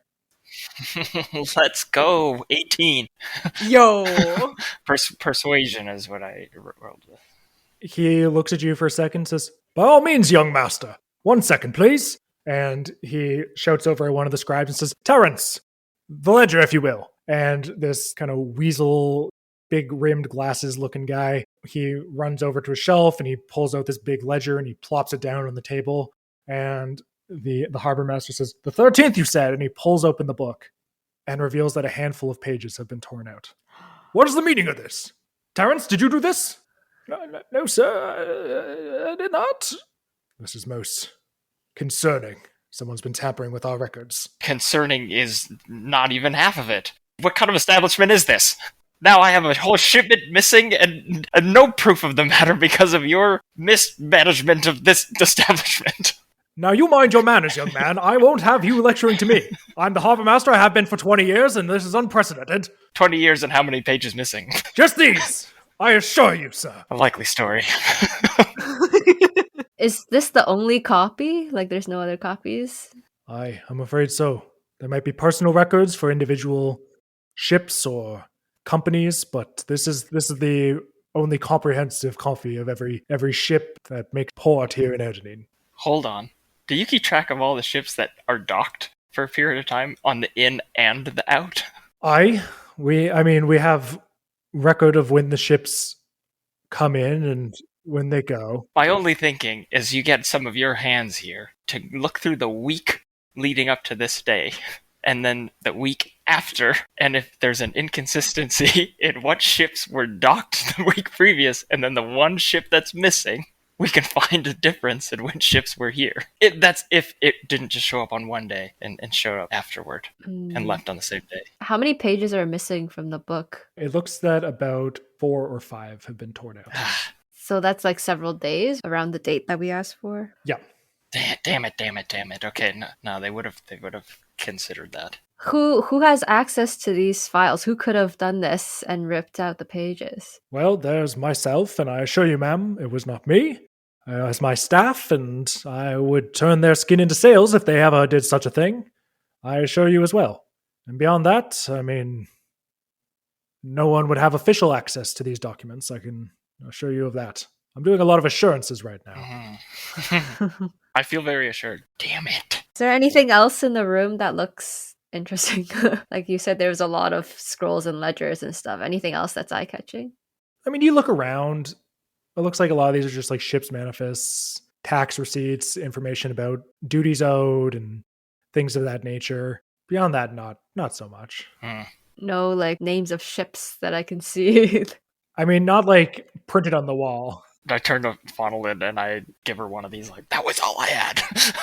Okay, I wonder whether my boss here might like to see a list of all of the ships in the Humiliation Fleet, especially the ones starting with K, and then also what ships went out last quarter or last month on the 13th. This is a lot of information you're asking for, ma'am. I can get it to you, but it's not just a quick response. That's fine. Take your time. Yeah. We're talking about hours, so if you want to come back later tonight or tomorrow, we might be able to have some more information available for you. But in case you haven't noticed, the princess is missing, and so there's other matters to be tended to as well. That's fair. I think perhaps if you could get us that information, we'll be back. And that would be a very good place to start our investigation of the missing supplies. All right, sure. We'll find you missing supplies, young master. Don't you worry. We'll figure it out. Come back before Supernova. We'll have your information ready. Perfect. Thank you. Thank you. I got a little heated, sorry. Okay, we go outside. That was terrifying in there, Glimki. I get weak in the knees. Oh my god, I blacked out. Okay, well, if anything, it just goes to show that we're looking in the right places. Mm-hmm. But it seems to be that they are good at covering their tracks. Yes. It's just like if there's a witness at the dock with this rat man, we still have a rat that's maybe a man, but he says he's not a witness of the crime. Did he say anything to do with these ledgers? Or maybe if we can just convince him to scope some stuff out secretly, maybe one of these dock hand people are involved. He could have all the cheese he wants if he just goes back in and watches them. But hold on, but I don't want to let this guy go. How do we convince a rat that we kidnapped to do this? As you're saying this, he kind of like perks up, and then when you say, I don't want to let him go, he just like slumps back down again. We gotta be careful. This may be our one chance with the rat. If the rat becomes a man again, do we think he'll have clothes on? Because if so, he might have pockets, and in the pockets there might be trade manifests. And I know that's a complete leap because we have no reason to suspect that the rat man stole the papers, but we just, we don't have a lot else to go on. I mean, God, I don't know where else to start. I mean, we wanted to go where next? To the Zone of Truth? Yes. Yeah, I guess we could ask if Warwick knows how to turn the rat back into a man. We can try. I mean, we got a few hours to kill now Yeah. because of them doing some digging for us, so... They did mention, like, the princess, so if they have leads, like, maybe we can ask about that when we come back. Oh, yeah, they said there was other matters to attend to. What could the docked hands possibly have to do with? With finding the princess, yeah. Oh, interesting. Oh, to be a rat on the ground, am I right? Yeah. Yeah. Yeah. Okay. Warwick? Yes, let's go see Brightscale. Yeah, Brightscale Warwick Hummold. You follow Clay as she leads you out of the Pearl District, once more into the Gold District. You go down this winding series of streets that, Clay, you know them well. You've visited Warwick here many a time. Throughout your youth, maybe not as often as of late, but whenever you were in Eridanine, you'd come by and say hello, and when you first moved here. And Clay leads you down a series of streets that kind of wind and twist, and as you round one final corner, you turn to see a vast courtyard that sits before you. At its center sits a colossal stone dragon. Its neck twists and reaches towards the sky, and ends in a gigantic horned head with an outstretched maw over 300 feet above the ground. Its wings stretch and wrap around it, resting against the ground and forming an immense amphitheater. The tail curls around the far corner of the courtyard, forming a partial wall over 30 feet tall. The stone creature sits unmoving, staring up at the sky, and as you're standing there, you can make out every intricate detail in every scale, claw, tooth of this great beast. Throughout the torso of the stone dragon, you see spots of light that emit bursts of color that appear to be stained glass windows that conceal the interior of the structure. This is the Dragon's Heart Cathedral. Dang. That's such a cool building. Yeah, wow. So cool. I guess Clay leads them inside. How do you know this person? I'm a cleric of Macrog. This person's been my mentor for a while. Did they recently become Brightscale? Yep, they got that not too long ago. You have not been to see them since they received the promotion. Wow. Okay. So this is a big deal. He was appointed to the position 3 months ago. Yep. So I guess we go in to see him. You pass beneath the shadow of Macrog's wings and see a set of stairs that lead to a pair of large doors, each carved from a single piece of wood. Faunalyn. You feel an intrinsic connection with these doors, and you know that the source of this wood could only be from Ulith Helmet. Interesting. I was really nervous when you said my name because Macrog is, I believe, a god of justice and will consume the wicked in his holy flame. And literally 2 hours ago, I made his cleric do blackmail for me. So I'm sweating bullets. I'm walking through the door just drenched in sweat, but I'm like, that's good woods work. You walk up and Clay, there's this big knocker. You knock on the door, and a minute later it opens up and you see this small human boy. He's kind of got shaggy hair and he's wearing a little page's uniform, and he looks up at you and says, "Yes, can I help you?" Hi. What is that voice? It's a small human boy. It's my voice. It's the only one I've got. We're here to see Brightscale Warwick. You and everybody else. He's a busy guy. You got an appointment? Is he busy? I mean, he's the Brightscale. He's busy running the church, spreading Macrog's light throughout the city. My boy, do you know who this is? This is an apprentice of the Brightscale himself. Yeah. I'm an apprentice too. What's it to him? Him being Warwick, I guess. What's he up to right now? He smiles kind of faintly to himself and says, "He's very busy with Nunya."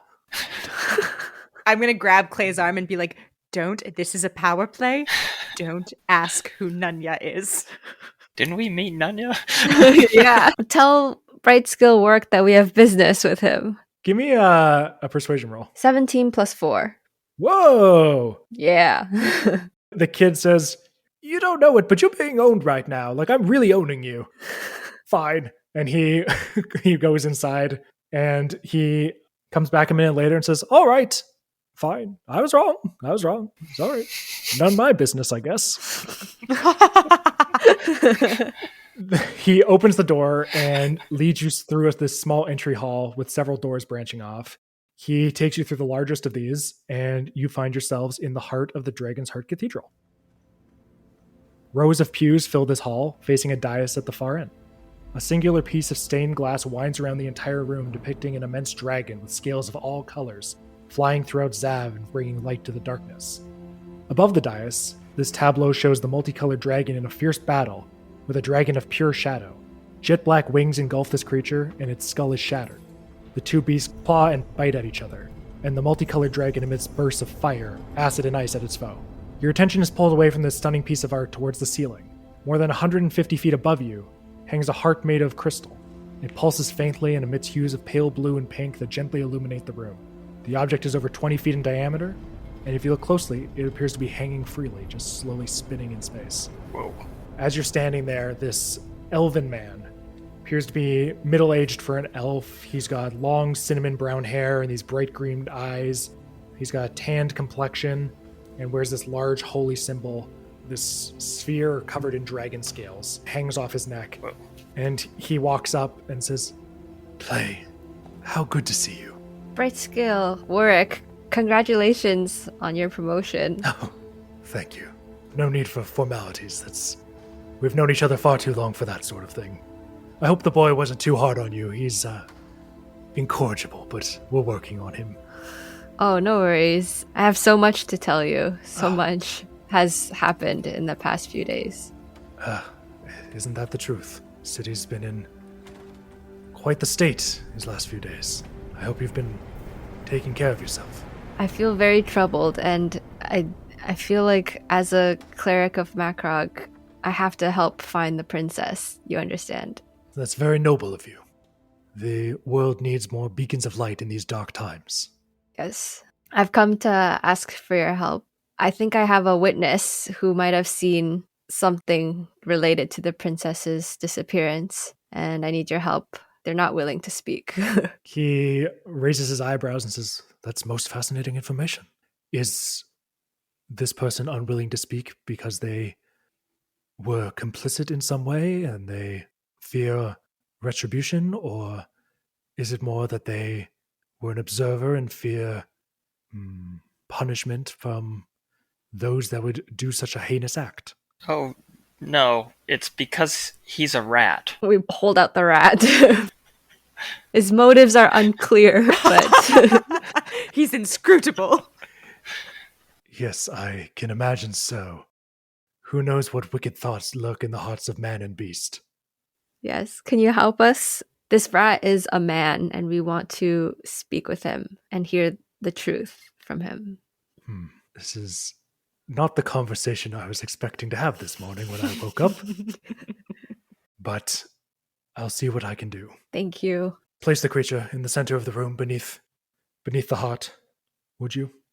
Okay. I placed him down in the center of the room, and I took a small piece of cheese next to him so that he stays in place.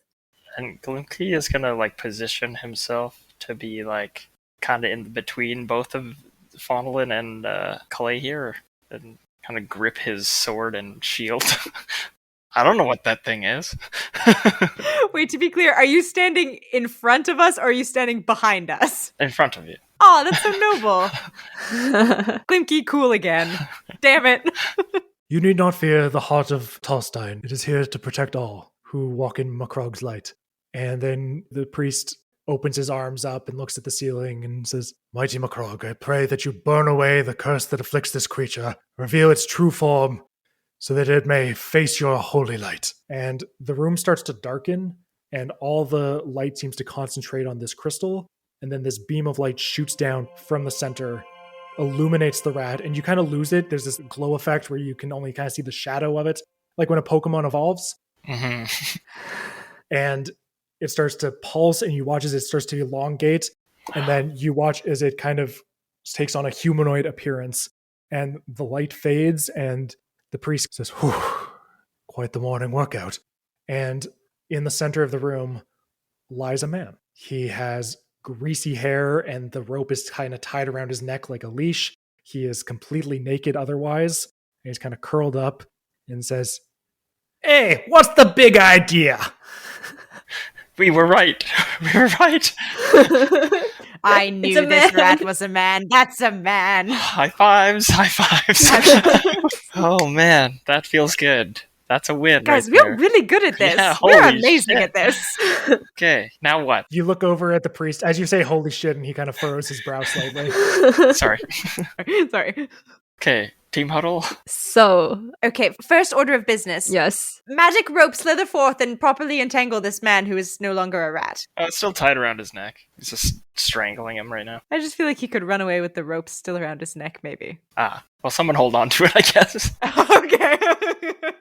We grab the rope, and then at the very end of its length, we have our group huddle. Okay. As you do so, the priest steps forward and he takes off his robe and drapes it around the rat man's naked body and says, "What brings you to my church, my son?" Well, I was just walking, and then I was in a bag, and then I was in a shed, and Tell the whole story. And that's the whole story from my book. No. I think that you're leaving out something that happened just 2 nights ago, right? That you were a witness of down on the docks. Buddy, I don't know what to tell you. 2 nights ago, I was getting my tail plucked. Wink, wink. And I didn't see nothing.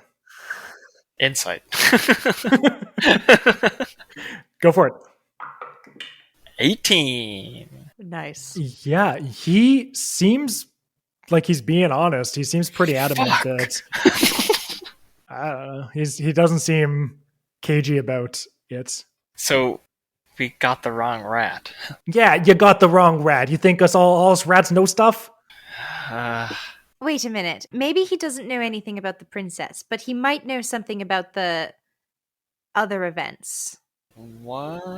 You know, the slaughtering of Clay's friends. Would he? We can ask him if he saw anything near the clubhouse. Didn't we grab him only at the presentation of the king? Oh, that's true. And we only heard him at the docks. Forget all of that. Yeah. I don't imagine so, unless you know something about Clay's fencing. What's a clay? Okay, that's good. Clay's the one that's been feeding you cheese. Oh, I like you. You're all right. These two chuckleheads think they could stab me to death. Hey, buddy boy. You still got that knife? Go on. Go on. Don't tempt me. No, do it. I beg you. Please. Hold me back, Faunalyn. No, do it. My guy. Whoa, Glimki, cool it! Yeah, all day. Yeah, that's what I thought. Yeah, mister. Yeah, you ain't nothing, buddy boy. I'm cold on my tongue because I'm in a place of worship and I don't curse in front of priests. Okay, well. Just know I could undress you with these mouth. You're... What? Huh? I'm saying I got an active tongue. It's real good at what it does. Oh, God. Fuck. Yeah, that's what I thought. I think we got off on the wrong foot with this guy. Yeah, was it the kidnapping? No. So, what's your name, by the way? Thank you. So, see, this one's all right. These two chuckleheads ain't no good. This one, she give me cheese. You all right, miss? Name's Jimmy Gnawbones. How you doing? So, are you always a rat and sometimes a man, or? I am when I want to be, and I'm not when I don't. Except for right now. Right now, I'm kind of stuck as a man, it would seem. I see. So you have magic powers? Yeah, sure. If you consider getting bit by a were-rat magic powers, yeah, I got magic powers. He is a Were-rat. lycanthrope. Okay. Yeah, that's right. What's it to you? There's an issue for you, buddy boy? Ratanthrope or whatever. All right, hey, knock it off. I might be tied up, but I'm not going to take that from you. Okay, well, I feel like we got off to the wrong foot with this guy. Clearly a case of mistaken identity. Yes. If you happen to see anything suspicious, keep an ear to the ground. Can you give us any hot gauze? Are we not good at this? Hold on. No, this is good. Sounds like she was ramping up to let me go before really plying me for any Hold on, information. No, this is good. Let the lady speak, Hold on. man. Obviously, we are so sorry for this. Could you say that without rolling your eyes? No, I don't think I can. We're so sorry for this, and I would like to fix this relationship in some way possible. I don't know. Do you have any kind of... Do you work at all? Yeah, I work. You think I just, spend all day as a rat eating garbage? I got rent to pay. My rent's in the sewers, but, I still got to pay Brutus, otherwise he'll kick me out. I got work to do. Sounds like we don't like Brutus. Can we help you out with some paying for some stuff? Help you cover the rent? Yeah, you want to throw me a couple pieces of coin so I can throw them back to Brutus? That'd be great. Of course, it would be more of an exchange of services. That's why I was curious if you already employed. Yeah, I'm with the Eyes of Erdenine. What is the Eyes of Erdenine? Clay and Faunalyn. I will let you make history checks with advantage. Yes. Glimki, you can make one with disadvantage. That's an 18. I got an 8. I got a 14. Faunalyn, you have heard from some of the social events you've been to, sometimes when the goss gets a little hot, someone will like pull back, or they'll be like, okay, wait. We don't want the eyes to hear. And you haven't really like fully understood what that means. I think you're probably someone who doesn't really like to admit when you don't know something, so you really haven't gleaned too much, but you've kind of picked up that the Eyes of Erdenine is some sort of organization that nobles are sometimes concerned might be listening. Interesting that they're called the eyes, but we're worried about the ears. There's something there. Okay, so this guy's like a professional narc. Who you calling a knock? You. What's an eye of Erdenine? I can pass along what I recall. Okay, so this guy, he did just mention he has to pay Brutus, who's in the sewers, so it makes me assume that there's other rats, and you're saying there's some sort of dark organization called whatever he just said. So if he didn't see anything, he probably has a friend that's seen something. Do you know anyone who might have been at the docks on the night of the 13th? Yeah, I mean, it's possible. We're back in this. We're good at this again. Yes. Okay. Well then, we got eyes all over the city. I don't know. Brutus handles the assignments. I don't know what's up. I was supposed to be at the castle today, find out what people were saying. But listen, how about we strike a deal? You let me go. I take you to meet Brutus. If anyone knows anything in the city, it's him. Okay, but change the order of things and you got a deal. Take us to Brutus and then we let you go. Nice. These guys can't beat them. They're too cagey for me, father. My God, we are good at this again. The highs and lows of today, honestly. The priest says, my son, you should keep the robe. May it keep you warm in the cold sewer air. If you need a place to stay, you are welcome at the church always. That's all right, father. That's all right. Brutus, he's keeping my bed warm for me. Not like physically, but like, it's next to like a steam vent. What's the church's policy? And he's like, it's cool, don't worry. And Brutus is his landlord and boyfriend. No, Brutus is too mean today. I would never. You know what he did to Lorenzo? Ripped his throat out. Dang. Oh, by the way, no puns, no wordplay. You're a bunch of funny guys. When you meet Brutus, no puns. Lorenzo said a pun to him. Brutus ripped his throat out. Okay, no puns. No puns. Got it. Yeah, he said knife to see you and then tried to stab Brutus, and he didn't like that pun, so Oh, well. Clay, this has been a memorable morning. Yes. I am afraid I must tend to Walter's studies. He reminds me of you when I first met you. He's a little rough around the edges, but I think he'll be a model citizen in time. Please visit whenever you feel the need or just the want. Of course. Thank you so much for your help. I think Walter's really lucky to be here. Oh, most certainly. Under your tutelage. Have you heard anything about any leads on where the princess has gone from your side of things? I'm afraid not. I wish that I had, but all I can do is try and spread a little light in these dark times and help calm the city. And yes, simply that. I need to stop ending sentences on and help calm the city. Okay, I will do my part as well. Thank you so much for your help. Before you go, I meant to give this to you a while ago, but it's been a little while since we've seen each other.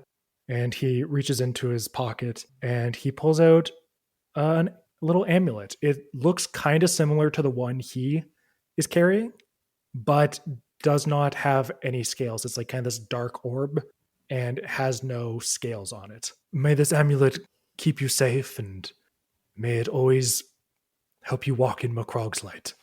I accept the amulet. Do I know if it has any significance, meaning, or powers? Yeah, this is a amulet of the devout.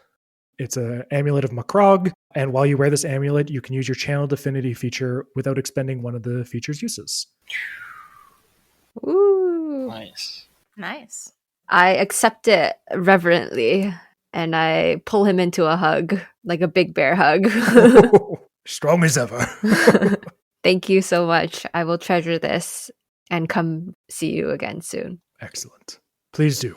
He walks you to the door. Do we see the kid on the way out? Yeah, he's sitting at the on a stool by the door, just kind of kicking his feet. Oh, sweet. And as I'm going by him, I sniff the air and I go, man, hey kid, does it smell like up dog in here? What's up, dog? And then I lean in really close and I say, if you try to mess with Clay again, I'm going to beat you up, dog. What the hell? Chill, man. I'm just a kid. I'm 7 years old. You're threatening me? No. Oh, this adult's threatening me. I don't know what he's talking about. I walk out. I ruffle the kid's hair as I walk out, too. Yeah, you are taken outside, or escorted outside, and Jimmy, who's now wearing this priest's robes over his body, says, all right, are we done with the huggy sentimental stuff? And for the record, bullshit, because now I can curse because I'm not in front of a priest. Shall we go now? I got places to be, and frankly, I've had enough of you chuckleheads kidnap me, all right? I oughta buy, I tell ya. Is this a naked man with a rope leash? And a robe. He does have a robe and a robe. God, the menage a trois rumors are going to be crazy. I hear Lady Vaydark's into some real kinky stuff. Oh, God. A quick question, Ratman, before we go into the sewers. Yeah, name is Jimmy. I think I need a disguise or something before we do this, honestly. Have you been running around in a bright yellow dress this entire time? With your wig, too? Yes, and also a very tall wig. I think the wig approaches like 6'5". Holy shit. I'm a tall woman. The wig adds half a foot or more. Damn. Do we need to change? Is this like a... It probably is a good idea. I think we should... Can you become a rat again, Jimmy? Yeah, I could become a rat again. Will kissing you make you not be a rat anymore? Only one way to find out. Insight check. I rolled an 11 plus 6. That's a 17. He seems really genuine. Oh, nice. So kissing would have worked. Just let the record show. Yeah. Give me a kiss. Give me a smackaroo. Never kissed a princess. Yes, I am that for sure. Now, please be a rat again. Nah, I'm good. I'm going to stretch my legs for a bit if it's all the same to you. Besides, you watch as like one of his ears starts to turn into like a rat ear and then like kind of freezes. He says, see, things aren't right. Your priest jammed me up real good. Oh. If I kiss you, will you become a rat? Only one way to find out. Oh my god. Okay, I'm gonna kiss Jimmy. Va boom. Don't make kisses like this down in the sewer, I tell you. A lot more whiskers, if you know what I mean. Okay, I'll give Brutus some notes later. Once again, me and Brutus again got nothing. He keeps my bed warm by putting it near the steam vents. It's not a physical or sexual or otherwise relationship. Okay, if you say so. I'm just sensing something between you and Brutus. Anyway, I can't be seen kissing strange men on leashes in the street. We have to go. Macrog does not judge. He says, all right, I know just the place. Follow me. He leads you out of the courtyard, down some more of these like winding alleyways. The Gold District's pretty like, it's nice, but it's like these tall buildings. It's very dense. It's very easy to get lost here, but he seems to know exactly where he's going. And he leads you into this little side alley, and there's a sewer grate, which he pries open. And he leads you down into this, the tunnels below. This is an immensely tall ladder for Clay and Glimki. This is old hat by now. You've been down here. You know what's up. How do you so easily enter the sewer grate? It's all about knowing the right ones, miss. Okay. Or sometimes you gotta pay the right guy to not put an arcane lock on the right sewer grate, if you know what I mean. So, anyway, if you don't mind, after you. What? No. Lead the way. Alright, fair enough. Faunalyn, is there any issue on your end? How public is this sewer grate? It's a side alley. I mean, you probably should be more worried about all the people that saw you enter the alley with the half-naked man on a rope. The PR spin that I am going to have to put on this. Do you guys think I should just lean into being a freak? Should I just tell people I have a series of unfortunate fetishes, or like get ahead of the narrative, or what do we think? I mean, it would probably stop the rumors from going around quite as hot, because then it would just be confirmed and it would just be Okay. everyday speak and no one would be interested in it anymore. You're right. I'm going to walk out of the alley and yell, "It's a sex thing!" and then walk back into the alley. Straight into the sewer. Perfect. Do you have any qualms about going into the sewer? I think I just like squash my wig down, put the hood over top of it to try and keep it clean, and go in. Perfect. I'll hike up my skirt, exposing very roughly bloomers. The sound of dripping water echoes around you, and in the distance you hear something gooey pulling itself through the dark. Jimmy seems confident in the direction he's taking you, and eventually steps into a tunnel that's completely drained of water. This tunnel continues on for another 50 feet or so before opening up into a large natural cavern.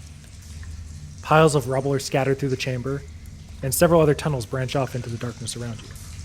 Along the far wall, there's a pool of clear water that several large rats are drinking out of. Jimmy steps forward and says, "Hey, Brutus, I brought company. These folks want to talk to you about something. Missing princess, maybe." You hear tumbling stones, and you look over at one of the nearby piles of rubble as a massive rat, the size of a poodle, pulls itself over the top of the pile. It has white fur and glowing red eyes. The rat sits up on its hindquarters, and you watch as its body elongates. The white fur falls away, and its long pink tail recedes into its body.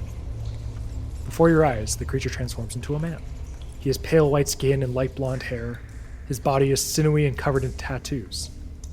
He reaches down and grabs a cloak from the rubble pile and wraps it around his naked body, and pulls out a pan flume with a thin leather strap that he hangs around his neck.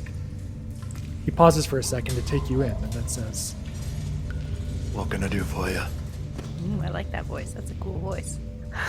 Clay?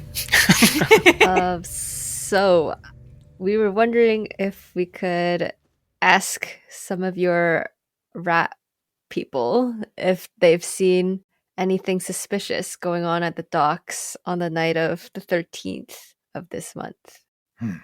Busy night. Yes. A lot happened in the city that night. Hard to keep track of it all. I pull some cheese out of my pack. That's racist. I give it to Jimmy. what can I do? I'm helpless. I love the stuff." Brutus speaks up again and says, We don't just hand out information. It comes at a cost. If you're willing to pay, perhaps we can do business. Otherwise, you best be on your way. What's the cost? Depends on the information. You want an eyewitness account? That's one thing. You want an audio recording? That's something else altogether. An audio recording? Yeah, that's right. he looks over his shoulder and says, Hey, Chimes, get over here. and this Kenku waddles over and opens its mouth, and the sound of chimes kind of goes, Give the people a taste about what they're buying. and from its mouth, it sounds sort of like an old gramophone, you know? There's a bit of there's a little bit of scratch, a little bit of hiss, and you hear the sound of like hooves, like a carriage being dragged down a street, and you hear a man say, What a night, boys! One we'll never forget. and then you hear another voice say, My bull! And then you hear the voice say, Look out, kid! and then you hear a thump, thump, thump, thump. Shit, I think we killed the kid. And another voice says, Keep going, keep going, keep going. We can't stop, man. and the bird's mouth closes, and Brutus says, See? Juicy stuff, right? Holy crap. Oh my god. Just so we're on the same page, are you inferring that this is evidence to do with a certain disappearing someone? It's evidence to deal with this disappearing child, or at least its cognitive abilities. Wait, I don't care about the recording of the kid getting hit, but do you have anything to do with any information around the docks? Yeah, fuck that kid.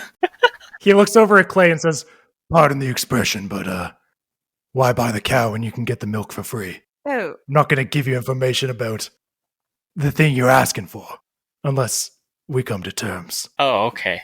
You're saying that this is just an example of the. I thought this was just a piece of the. I don't know what I'm saying. Right. No. That happened a couple months back. It goes on longer if you want. I can, And the bird opens his mouth again, and the kid says, I don't feel so good, mister. Please help me. And the guy says, shit, he's still alive. Quick, back the carriage up. And you hear another thump. Bird closes its mouth again. I think we get the picture. Would you believe that's not the end? It goes on for another 15 minutes.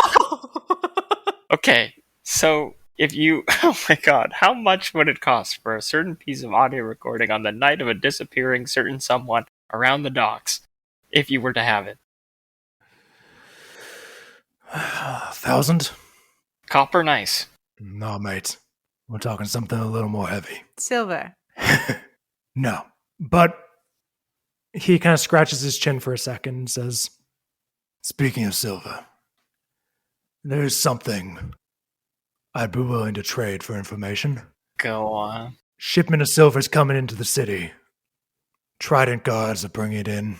Turns out the nobles don't care for me and my kind and what we've been doing in the upper circles of society, so to speak. Don't know how much you know about our kind, but silvered weapons are one of the only ways you can actually hurt us. We're not really cut out for open combat, but we know where the shipment is, and we know when it's going to arrive in the city, and we know a pretty good spot about a day's ride outside the city with which one could waylay said shipment and ensure it never makes it to Erdenine. You do that for me, I'll tell you what I know about the princess. Interesting. Faunalyn, how quickly could you gather 1,000 gold? That's like so much blackmail, it's ridiculous. How many letters could you write today? Well, I could probably write like 200, 300 letters in a day, but the problem is, delivering them, knowing who to write them to. That's hours of work. Jimmy speaks up and says, yeah, blackmail, it's hard work, like you gotta find the information, you gotta write the letters, you gotta shake them down, you gotta find the right clientele, make sure that they're not like, too poor to actually pay what you're demanding, not too rich that like they don't care about the scandal, they'll just kill you. Mm-hmm. It's hard work. Thank you, Jimmy. Yeah, I get it. This is my bread and butter. Yes. Thank you, Jimmy. Don't mention it. Still don't like you, but hey, Come on.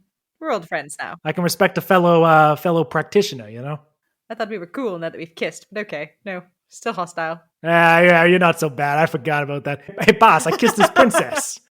Don't be jealous, Brutus. Why would I be jealous? What has Jimmy been telling you? That you're in love.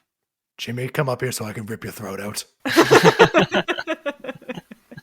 Wait, I have something better than 1,000 silver pieces. Oh. Well, once again, gold, but... You guys like being rats all the time, right? I like being a rat when I want to be a rat, and I like being a man when I would prefer to be a man. What if I got you a gig being a pet rat in a very nice household? That sounds awful.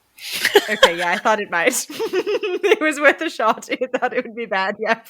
Okay, forget I said anything. Jimmy, your boyfriend is one tough nut. He's not my boyfriend. Yet. He just keeps my bed warm sometimes while I'm out. Should we have a sidebar, perhaps, before we agreed to anything? Okay, huddle. Classic huddle. Okay, well, these guys are obviously some shady individuals, and I'm not one to frown on some petty crimes like eavesdropping and borrowing books, but this is assignment to essentially rob a shipment of silver is, I feel, a little outside of our scope of abilities, perhaps, and it might put us in some ethical dilemmas. I don't think some innocent shipping people should be exposed to some high-stress situation where they're getting robbed by us. I could be wrong, but I also am struggling to come up with another way to acquire 1,000 gold. That's why I'm leaning on you a little bit. I mean, how rich is the Berthold family? And even if they didn't have 1,000 gold, do you think they'd have something worth 1,000 gold? Interesting. I would much rather rob some random merchants and subject them to stress than subject my hosts and ostensible friends to stress personally. But they won't even know. It'll be like borrowing a book. Here's the thing. 20 minutes ago, I might have said that I could possibly beg and scrap my way into 1,000 gold. I just shouted that it's a sex thing and walked into a sewer. My social capital is not what it was, not 20 minutes ago. I will not be able to request that kind of fund from the Bertholds, bless them. And stealing it, again, I would rather steal from strangers, frankly. And I don't give, if I may say so, I don't give a rat's ass about these random merchants. I think we should rob them blind and then pay these rat men. Well, okay. I see where you're coming from. You don't want to rob from the people that are putting you up. No, and your employer also. Yeah, but they employ Reginald, not Glimki. Oh, so there's the mental divide, I see. Do you think maybe there's an avenue where we could just ask? Like a loan? I don't want to. That's not good enough. Okay, then you ask. You ask, Glimki. I've been working there one day. Well, I want to go beat up some merchants or whatever. So I want to go beat up some strange men on the road. Yeah, of course. The heist thing is definitely an interesting adventure. But the ethics of these guys. Have you heard the expression, don't shit where you eat? No. Oh, okay. Well, there's an expression. It basically means if someone's feeding you and putting you up, don't blackmail or extort them or otherwise depend so heavily on their generosity that they start to hate you. And I personally rather require the Berthold's generosity. So while I would love to extort 1,000 gold pieces out of someone, trust me, I would love to. I don't want to extort it or otherwise beg it out of them. Well, but what if you look at it this way? If you don't get the gold, then you don't save the princess and you don't get the boon. So, what is it worth your relationship, even if tumultuous, for a short period of time? You can then win their respect back when you ask for whatever it is you want to ask for. Yes, that's very compelling. Consider this. Let's go beat up some strange men and steal their silver. We don't even have to beat them up. We can just kind of, I don't know, use our magic rope and tie them up and then slap them around a bit or something. We don't even have to do the slapping. I mean, if you want to slap them around, but I'm not going to hurt someone who's just doing their job. Clay, what do you think? I want to hear more about the shipment of silver weapons and where it's going, and like what exactly is Brutus asking of us, just to take just to prevent the weapons from reaching the city. Yeah, maybe there's an avenue here where we don't have to just rob and / hurt people. Exactly. Maybe we could intercept the shipment in some other way. Because I feel like getting the rats on our side would be helpful. Okay, maybe we ask. Yeah, let's ask him. Excuse me, Brutus, sir. You look over and Jimmy is sitting on he's kind of leaning back. His body is that of a rat. His head is that of his man form. And he's kind of just leaning back. He says, so watch this. They're going to come out of the huddle and the little one, he's going to pull some knives. He's going to start going, I'm going to stab you. It's real great. These guys are a riot, I tell you. And you go and you look over and you say, excuse me. And Bruce says, yep. What can I do for you? We were just curious about this shipment of silver for the silvered weapons. Hey. Obviously, there's going to be some people manning this shipment. Do you have any more information about when, where it's coming from, where it might end up? If it's being holed up in some sort of warehouse or something later? We're just trying to figure out our options here for when we should strike. Sure. I'm not sure where it was found. I think it was somewhere out, maybe a week's ride from the city.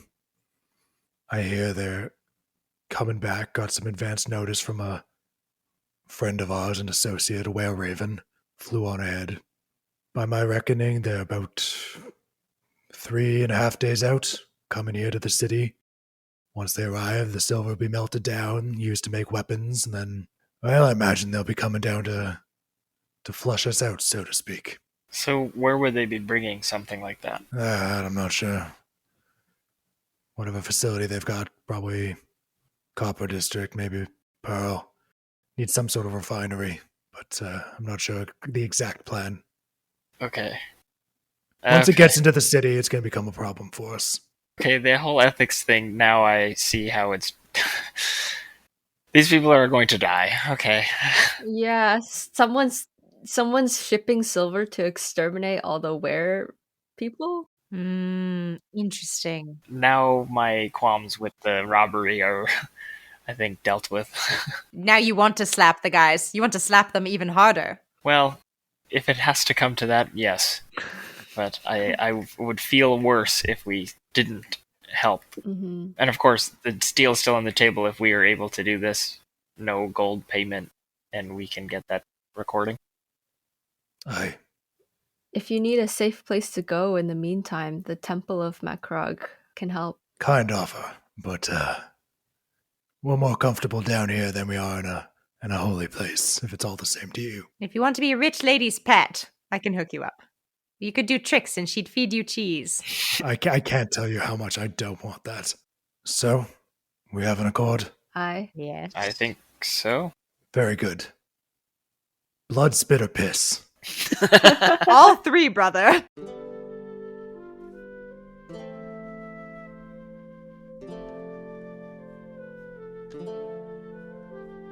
Spring break! Hope you crazy kids are having a good time down in Cabo, drinking some cervezas and getting a nice tan. In the meantime, this was Bard Soup, Chapter 5, and I hope you liked it. I'm Zach Meikle, your Dungeon Master. I was joined, as always, by Prima Zhao as Clay Campbell, Shannon Meikle as Faunalyn Vaydark, and Jordan Johnsen as Glimki Treefellow. You can find us on pretty much every social at bard_soup, and new episodes drop every 2 weeks. Consider giving us a 5-star review on Spotify or Apple Podcasts. It helps us grow, and that's what we want to do. So, in the meantime, we'll see you in 2 weeks. Bye!